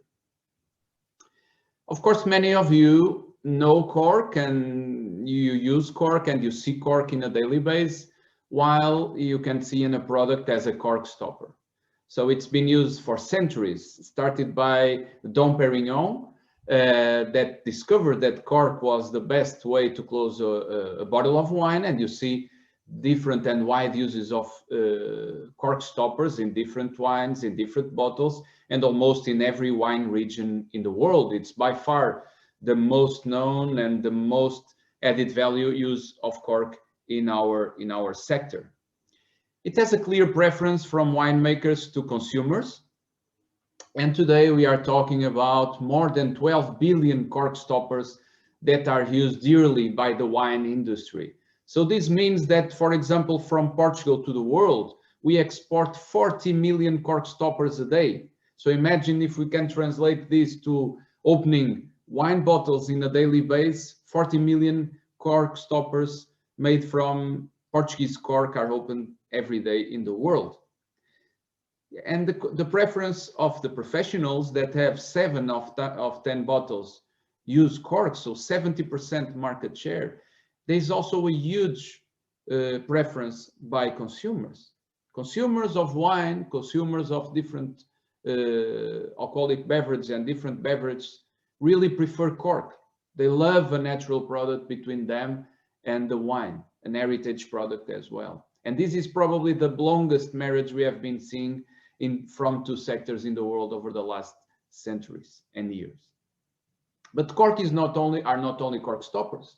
Today, cork can be seen in a wide variety of applications, from construction, where you can see in the facades, in the roofs, in the flooring, to other applications, more architectonic, more oriented to engineer, but widely used today for thermal, acoustic, insulation characteristics that cork can deliver to buildings and constructions. And as you can see in other applications like flooring, wall coverings, decoration, textile, shoes, leather, many uses that you can see cork from the most renowned brands in the world. For the more sports oriented, you can see cork in a vast, wide applications. For example, in automotive industry, in the NASA aerospatial program, in transports due to this lightness, to this capacity to reduce consumption of energy. And so you can see a huge and a big potential to growth over the next decade. Today, we estimate that the global business is around and a little bit more than 1.5 billion euros. So it's a European-based sector that exports to almost every part of the world where there is wine production or where there is construction or any other application. And we see a huge potential in the growth of this. In this graph, you can see the cumulative exports from the top 5 European countries that export cork to other parts of the world. And you can see in the last decade, this compound average growth rate of 4.2% every year. So today we passed 1.5 billion euros in exports from European countries to the world. Europe is by far the world leader in exports. Portugal leads these exports with almost 2/3 of the cumulative of these numbers. And we see, as I said, a huge growth potential aligned with consumers and professionals' preferences on the sustainability credentials of cork products. But cork starts much beyond this.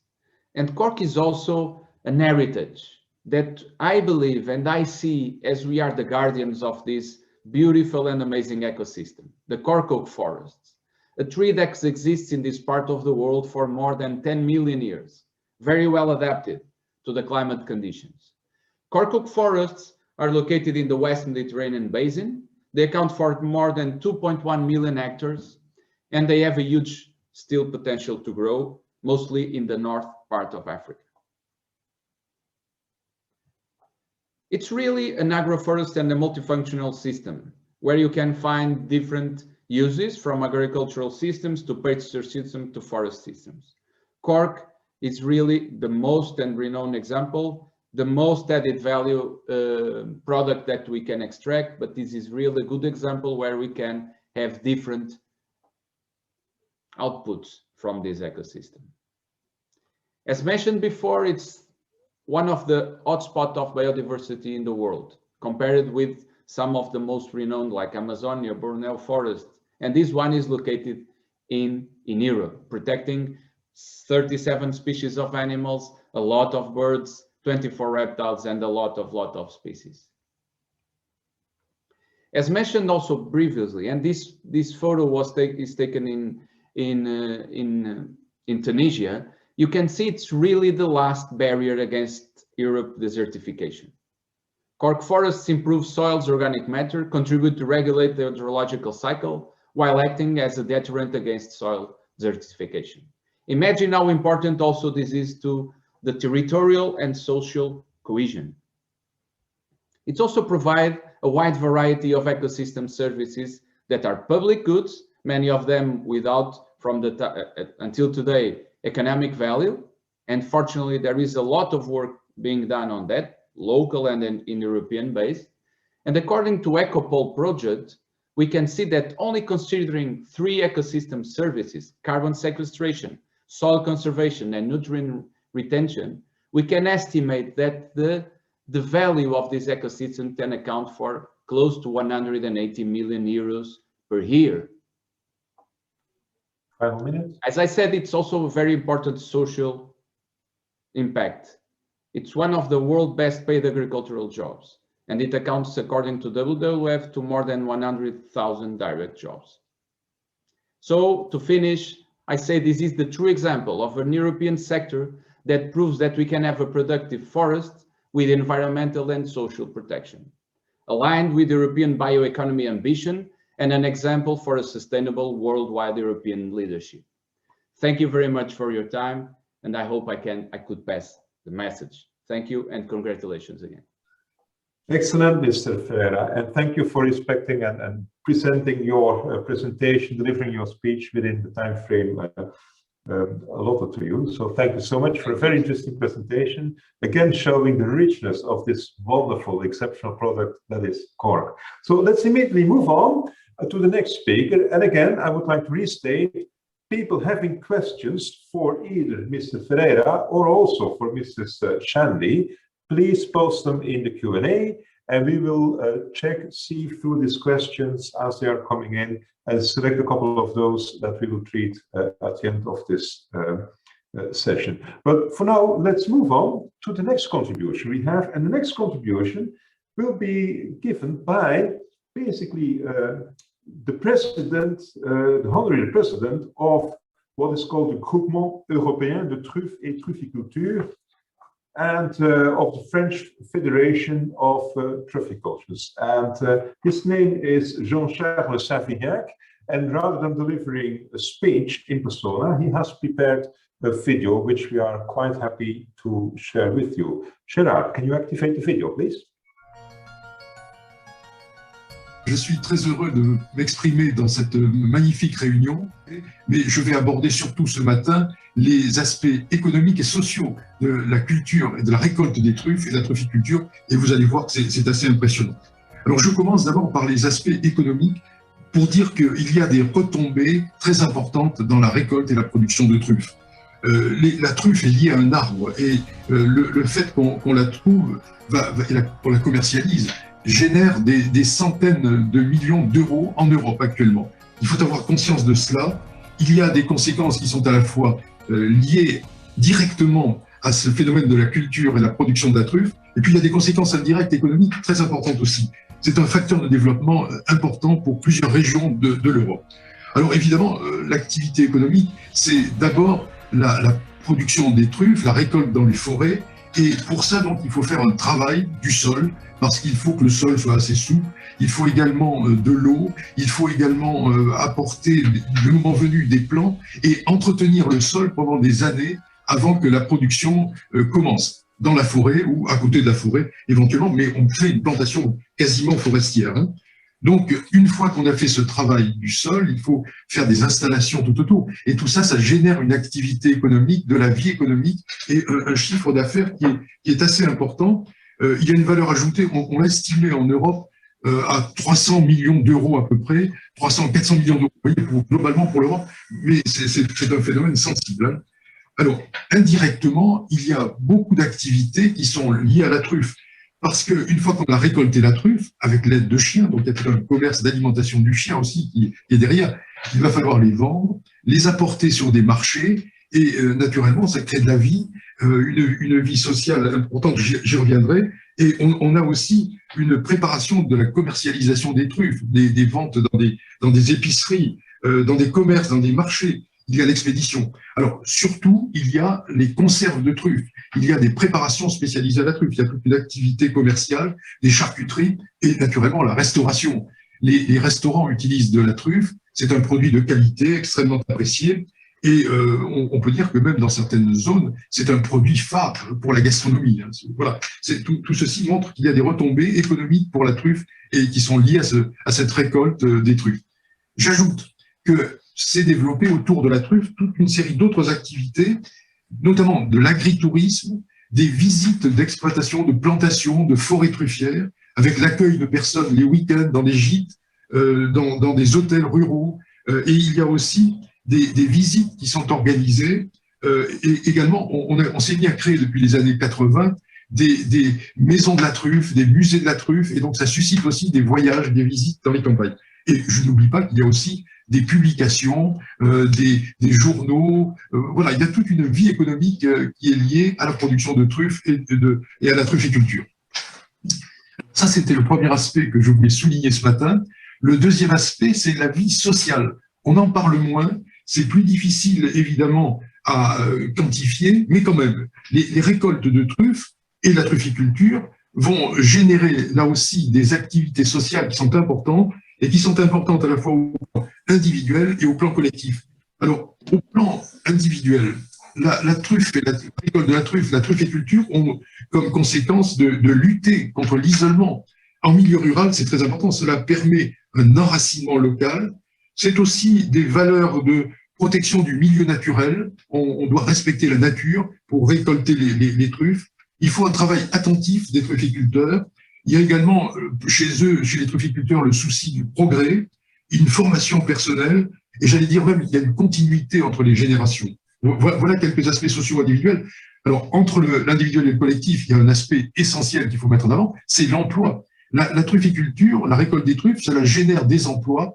Combien? Il y a des emplois qui sont à temps plein, d'autres qui sont à temps partiel, il y en a qui sont à certains moments de l'année, d'autres pendant toute l'année. Voilà, mais globalement, les trufficulteurs, lorsque nous y réfléchissions dans le cadre du groupement européen truffe et trufficulture, nous estimions que pour toute l'Europe, l'Espagne, la France, l'Italie, mais aussi tous les autres pays de l'ancienne Yougoslavie, eh bien, il y a à peu près 100 000 emplois qui sont directement ou indirectement, à temps partiel ou à temps plein, liés à la truffe. C'est quand même quelque chose de considérable. Mais l'aspect social essentiel, c'est aussi la vie collective qui est attachée à la trufficulture. Je voudrais dire que la trufficulture, la récolte des truffes, ça apporte une vie sociale dans les localités rurales en hiver. Et ça, c'est quelque chose, un aspect à retenir. Il y a un facteur d'animation, la vie des marchés, les fêtes à la truffe également. Tout ceci entraîne des repas qui sont pris en commun et cela permet d'avoir une vie là où normalement la campagne est plutôt calme pendant l'hiver.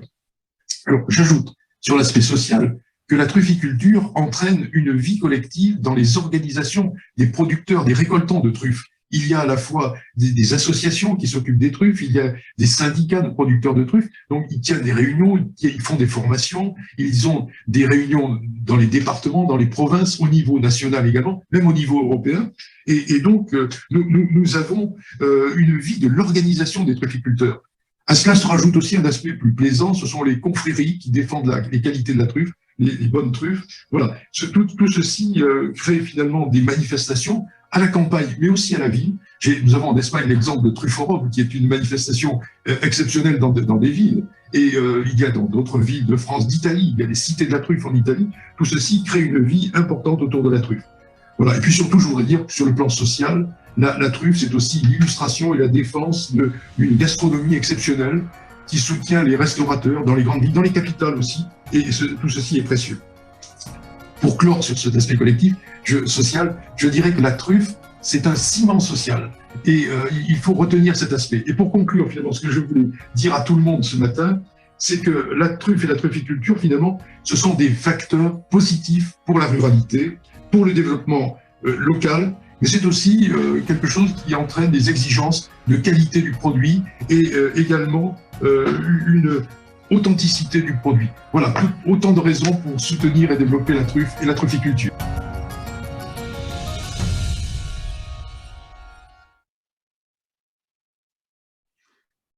Well, I would like to thank Mr. Savignac for this excellent contribution, and we were more than happy that he was willing to prepare this video and that we could then provide the subtitles to make it basically possible for you, all of you, to hear his story and point of view. Now, we've been listening to contributions on cork and truffles, and these are essentially 2 of the 5 products that are considered in the incredible project, that are considered as one of these INET space, or in the framework of this innovation network approach. We have another product, so let's continue our tour. The other product is Resin, and in order to have a closer look at the perspective of Resin, let's introduce Mrs. Mariana Jorge Ferreira from Lureza Resina. And she's not only active in Resin, but she is also a well-appreciated member of the advisory board of the incredible project. Mrs. Ferreira, the floor is yours.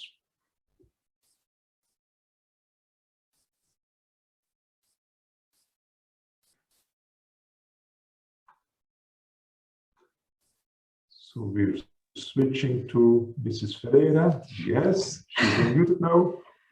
Good morning, everybody. I'm sorry, I had some technical problems, but solved. No problem. I will try to share my screen now.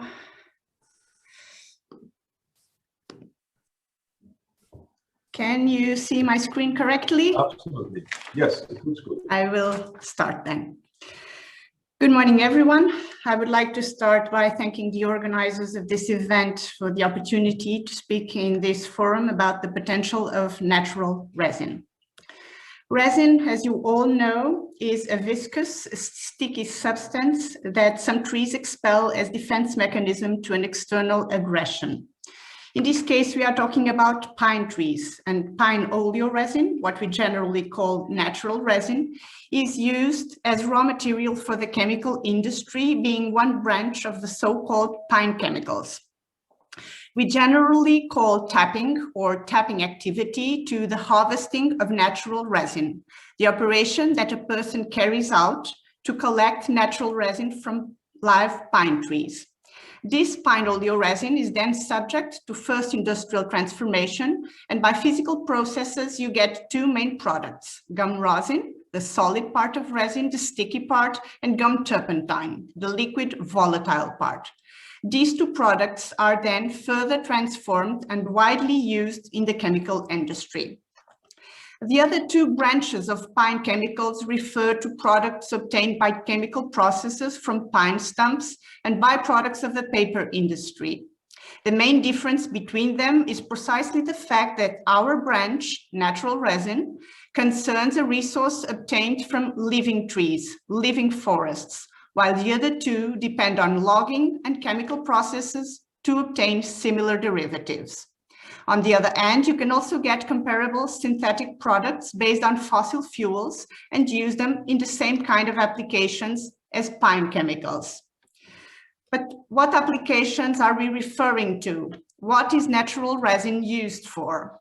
Well, if you look around you right now, starting with the computer you are using, the adhesive of the label on the water bottle you're about to drink from, the printing ink you used to print today's event program, the chewing gum that you're chewing to calm your nerves before this presentation, or the scent that you used to perfume yourself early this morning, all of them may have natural resin in it. And you can find it in many more products of your daily life, and probably you don't even imagine it comes from natural resin. The applications are countless.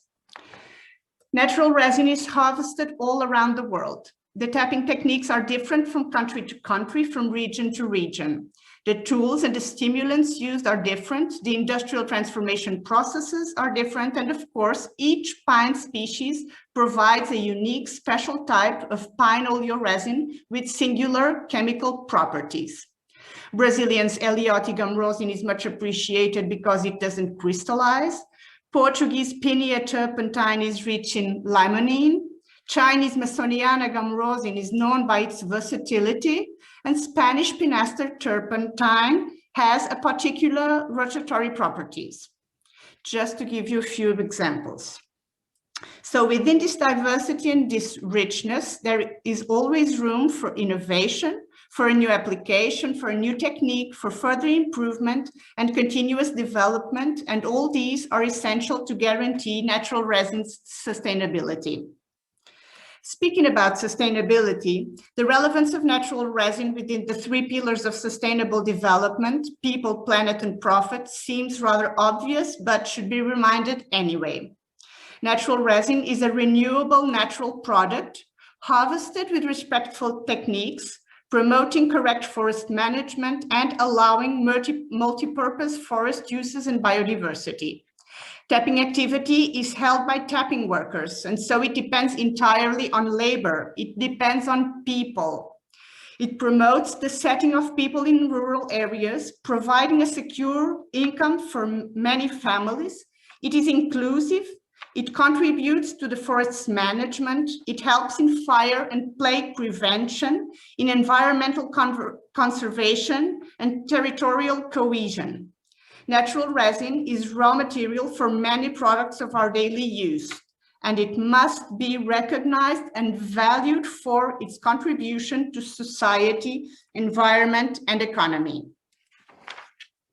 A couple of weeks ago, I received a message from a colleague here present with a link to an article from a local newspaper about some surprising findings during an archaeological excavation in a prehistorical site. One of these findings referred to a ceramic pot that contained pitch, which is basically heated or burnt natural resin, a kind of rough gum rosin.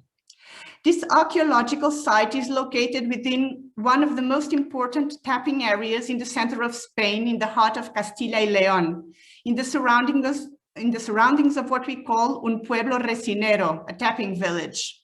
And it's just about 8 kilometers from the industrial plant where my company operates today. The conclusions, as mentioned in this article, were that the landscape at that time was not so different from the landscape today, that the land uses by then were similar to nowadays land uses. That within this settlement, about 3,200 years ago, during Bronze Age, we could already find tapping activity and tapping workers, and that these people already knew about natural resin's properties. It is known that the use of natural resin is previous to historical registers. There are records from Egypt and ancient Greece, but to find such solid evidence from the prehistorical age right next door is absolutely overwhelming, as you may imagine. And I ask myself, is there a better way to show natural resin's potential than to acknowledge that it is part of the European cultural landscape and traditional land use since prehistorical times till today? Natural resin has always been a part of Europe's green economy, and it will still be in the future, for sure. Thank you for your attention.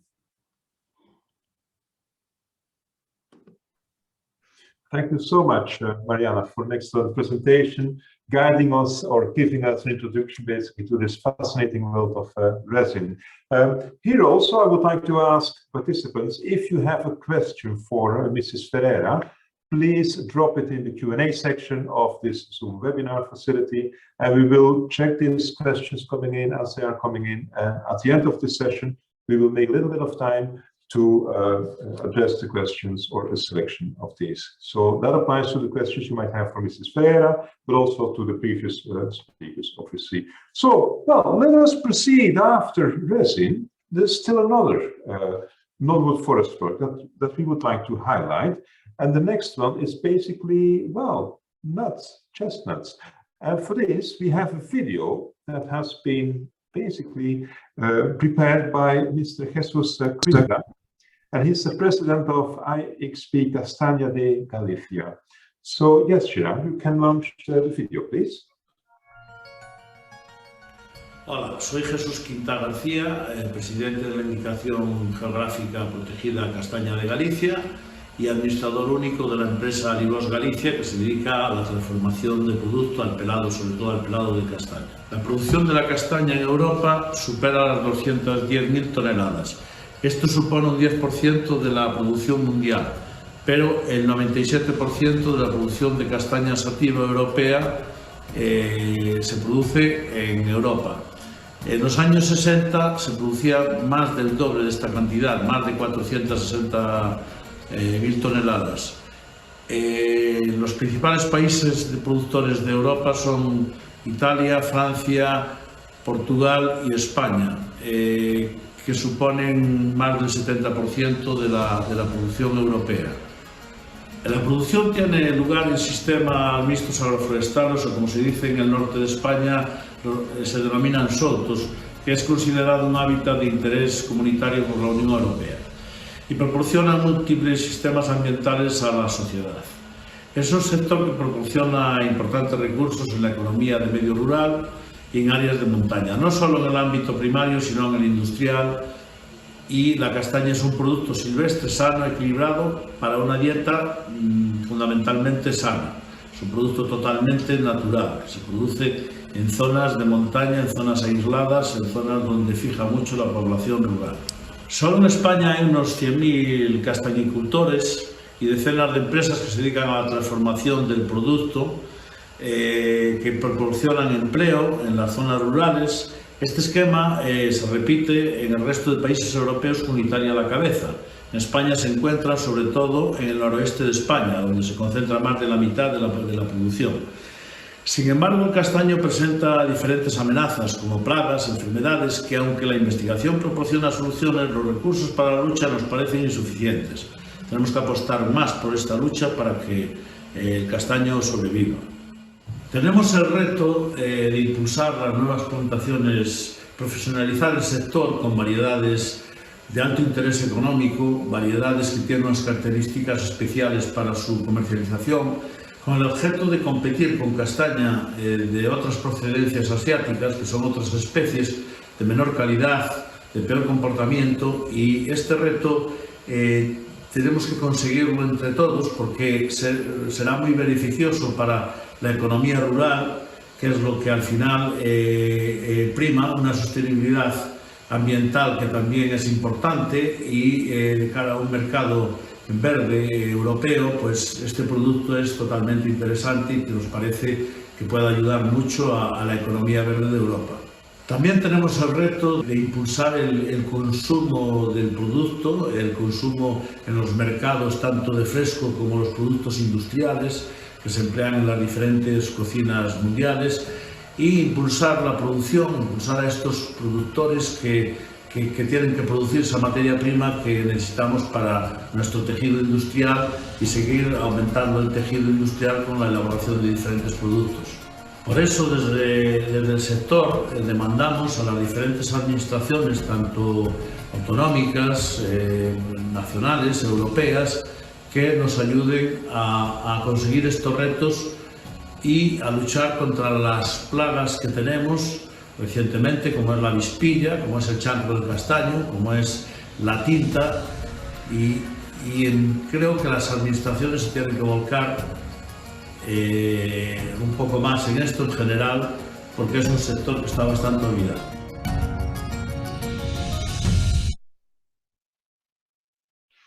Good. Well, I would like to thank Mr. Jesus Quinta for this excellent video showing yet another product of this non-wood forest products. The final product we would like to highlight are aromatic and medicinal plants. And for this, we have with us Mr. Hamed Ali Hassan from the Ministry of Agriculture of Tunisia. Mr. Hassan, could you please initiate your presentation? Thank you. Thank you for the organizers. Thank you, everyone. And I'm very happy to be with you for at the end of this incredible project.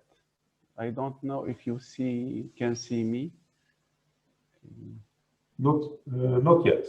Not yet. So I try to share my screen also.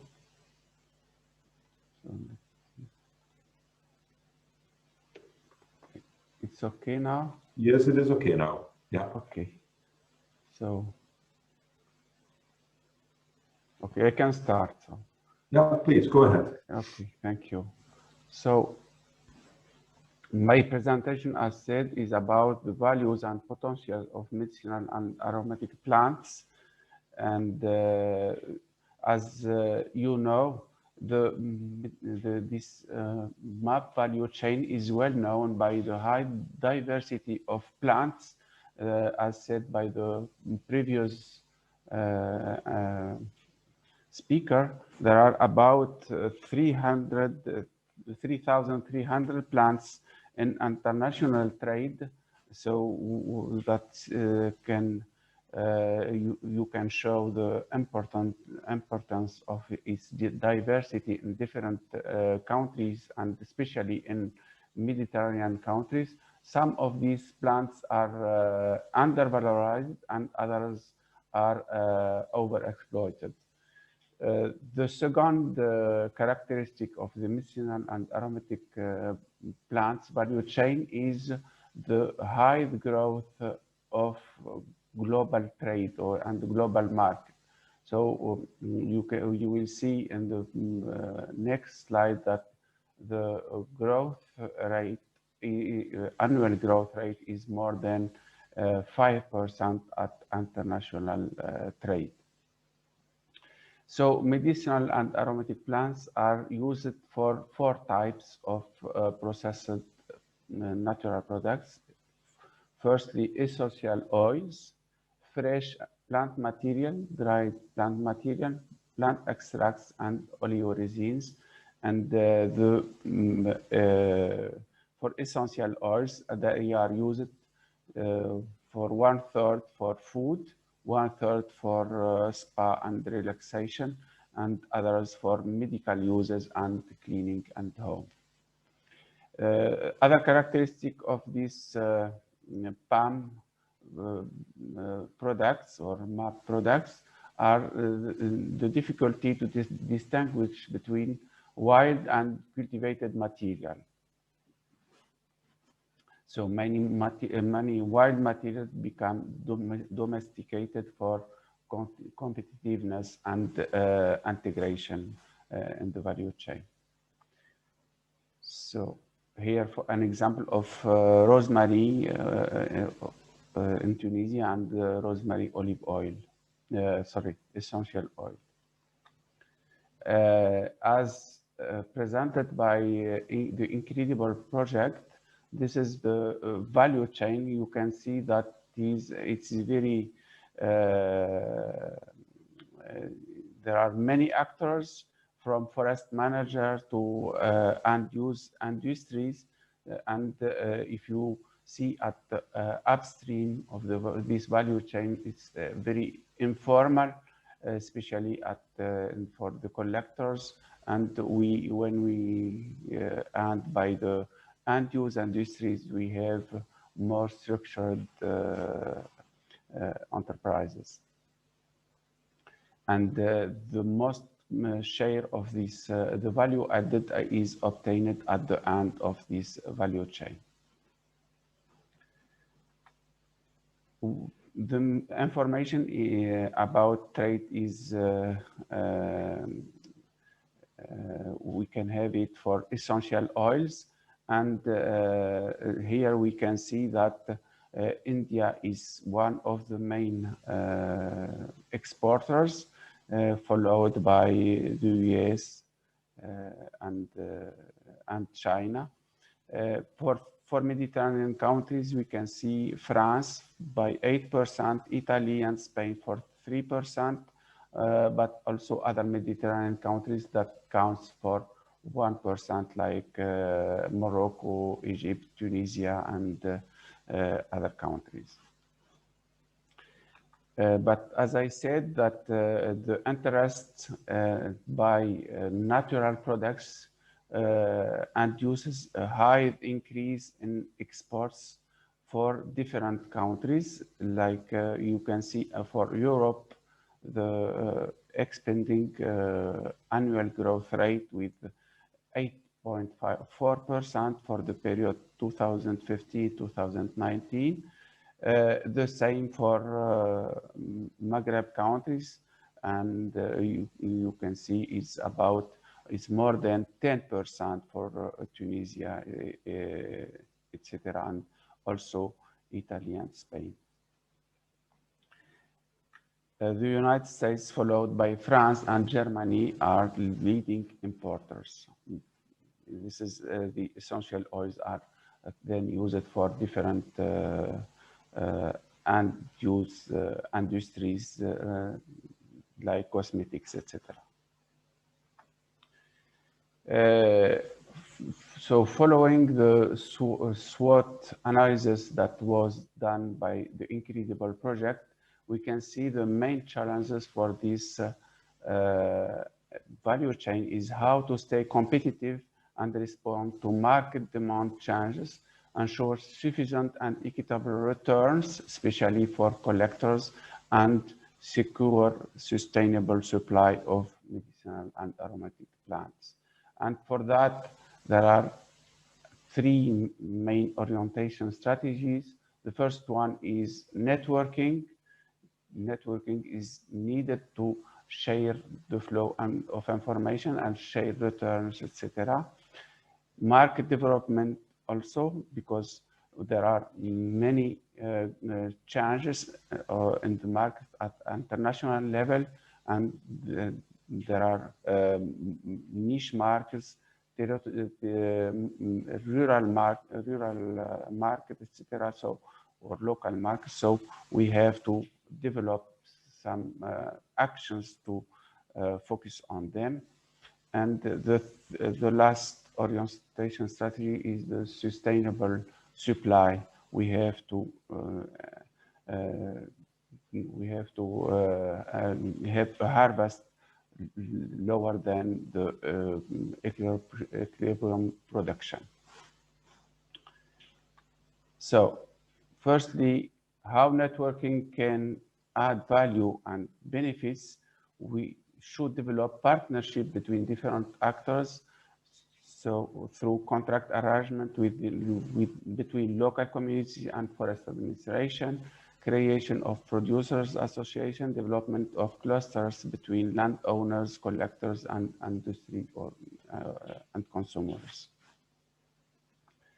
For market development, we need to change existing processes and introduce new techniques for better quality development of final productions, especially through certification and creation of niche market. We should also work on local territories and synergies with tourism. And for sustainable production, we have to introduce new methods for forest management, and these methods should take into account all non-wood forest products. And final minute.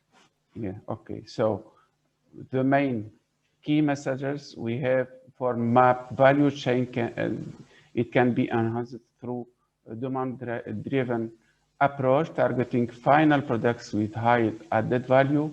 We should promote networking between different actors, looking for more domestic buyers to develop local economy. And one important point is to develop data and information flow, knowledge development through science and innovation. And this will help to know how are the market requirements, what are the species extracts and uses, their surface area yield and quality to be competitive. And thank you very much for your attention.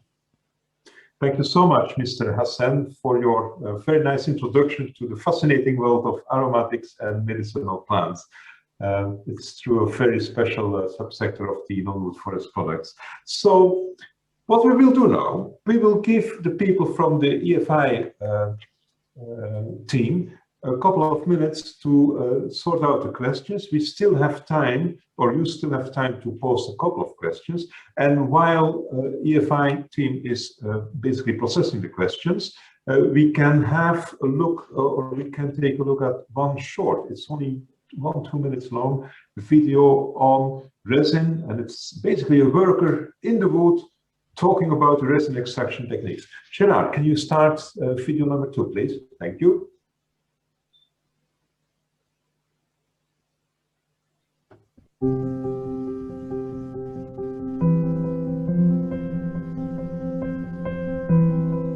Hola, me llamo Iván.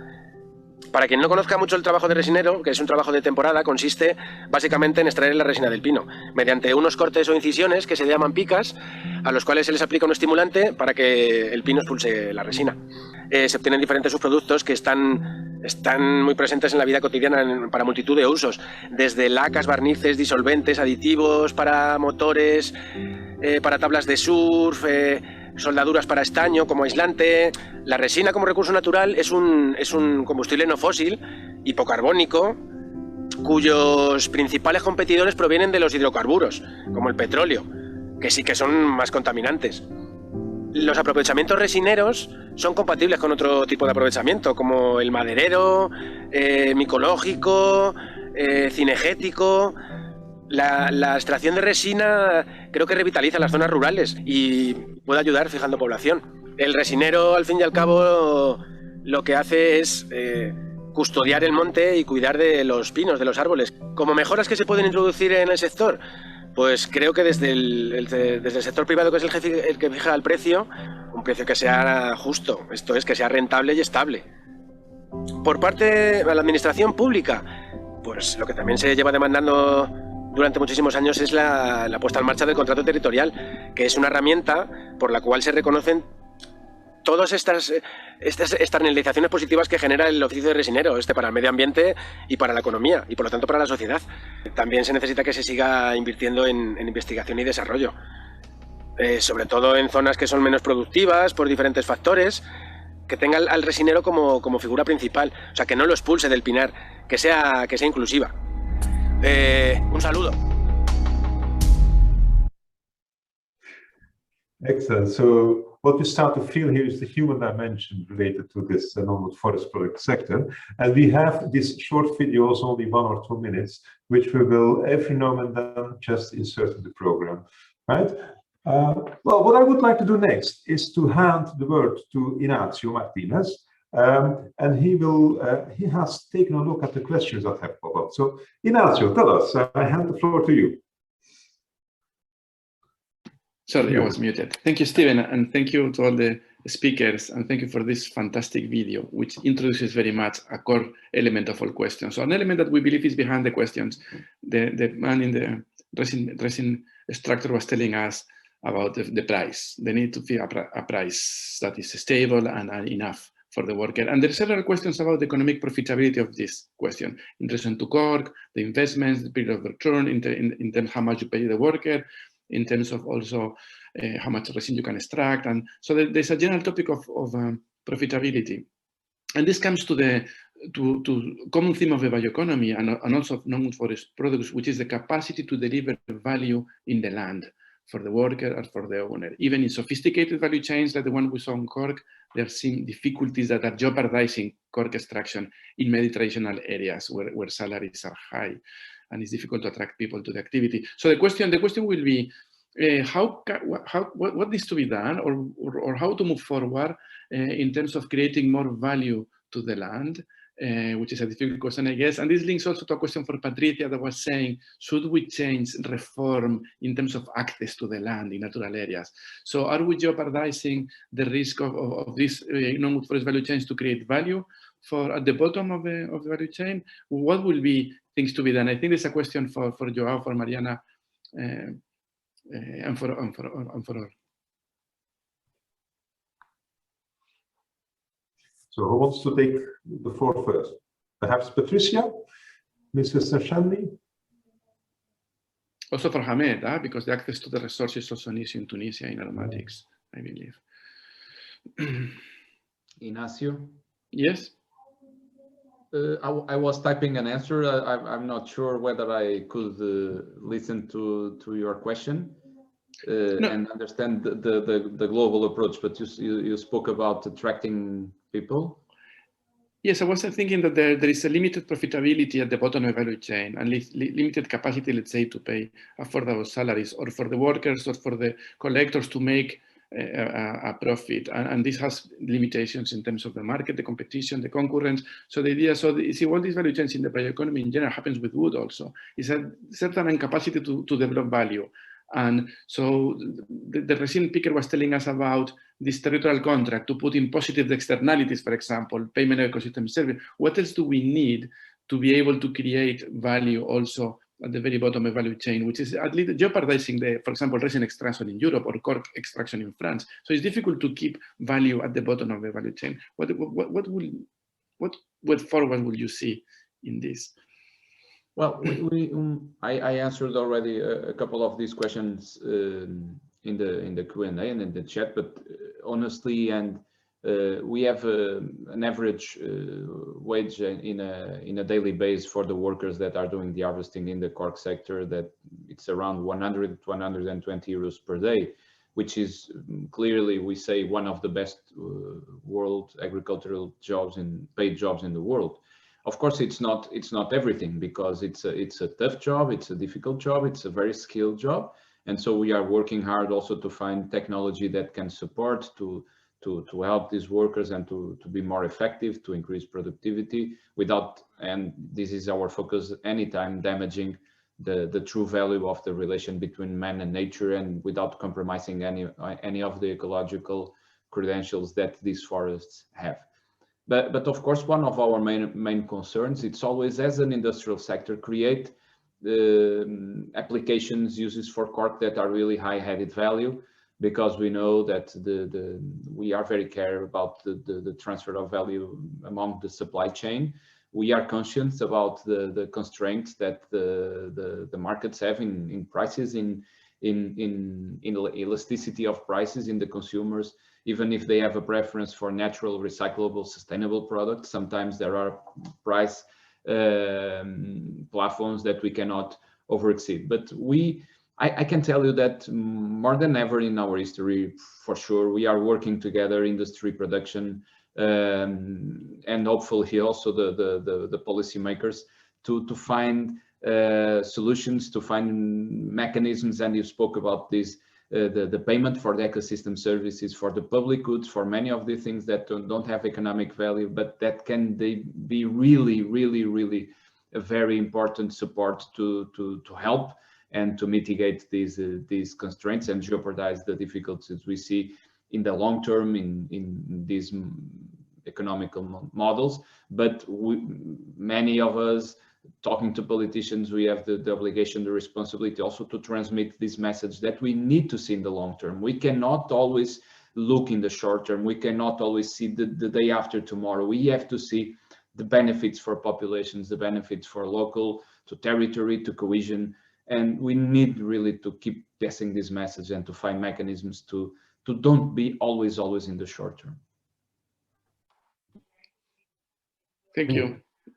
Shall we perhaps take a look at a question that has come in, a question for Mrs. Shanley. And the question reads, should we review the regulations concerning protected zones in very poor countries to preserve biodiversity, but also enable communities to value traditions, food, medicinal plants, etc., and through local value chains, increase their autonomy, income generation, etc. So that's a long question. So what is your opinion on this, Mrs. Shanley? Sure. Well, it's a good question, Lilia. And I think we've learned over the last few decades that protected areas and just keeping people out doesn't always work for many perspectives, and that indigenous and local communities are often best placed to manage areas. And there's a powerful example of that in the Brazilian Amazon with extractive reserves. And it's a model, even though it's problematic in some places, some aspects of it can be used elsewhere. This is where local people do manage. They have value chains. They've developed all different types of products from the forest. And there are subsidies from the government, going back to the former question, to support people to stay on the land so that they're not impoverished in cities where they don't have skills. And this traditional knowledge is the basis to figure out different levels of use, which is remarkable. And some you can log, in some places it's just non-wood forest products, and there's sophisticated management systems. So notably, these areas, if you look at maps of deforestation today, and Mapa Biomas in Brazil is doing remarkable maps, you can see that these indigenous protected areas are really a buffer to deforestation, while they're also supporting local livelihoods. And yes, they're under threat right now with the current administration, but that does not take away the power of that model for other places. Excellent. Thank you so much. Yeah, I am looking at the time, and it's basically 1:30, and we stated that we would have this first session until this time. I'm looking at the Q&A, and I see that the questions basically have been addressed, which is great. I would still like to communicate that if there are more questions coming in, the speakers, those that have appeared as speakers in this first session, still can act or respond to questions using the Q&A answering facility. I see that Mr. Ferreira still wants to have a say. Very quickly, because we are at the very end, so you just have a brief comment. During Patricia's presentation, we have seen a song in the video, the last song. And of course, I was lucky that I could understand because it was in Brazilian. But if you can find that video subtitled in English or in any other language, it's a really beautiful lyric. And it's amazing how they transform that in a simple way, in a simple song. It's really beautiful. Thank you, Patricia. Thank you. I think this is an excellent, this is a high note to end this first session. I would like to thank all speakers, all presenters, even the people that have prepared the video and that rather than being with us in persona for language barriers or for other reasons, I would like to thank all of you for participating, for bringing in your contributions. Thank you for the questions, dear participants, and I hope to see you back this afternoon at 3 p.m. for the next session. So have a nice lunch. See you then. Bye-bye.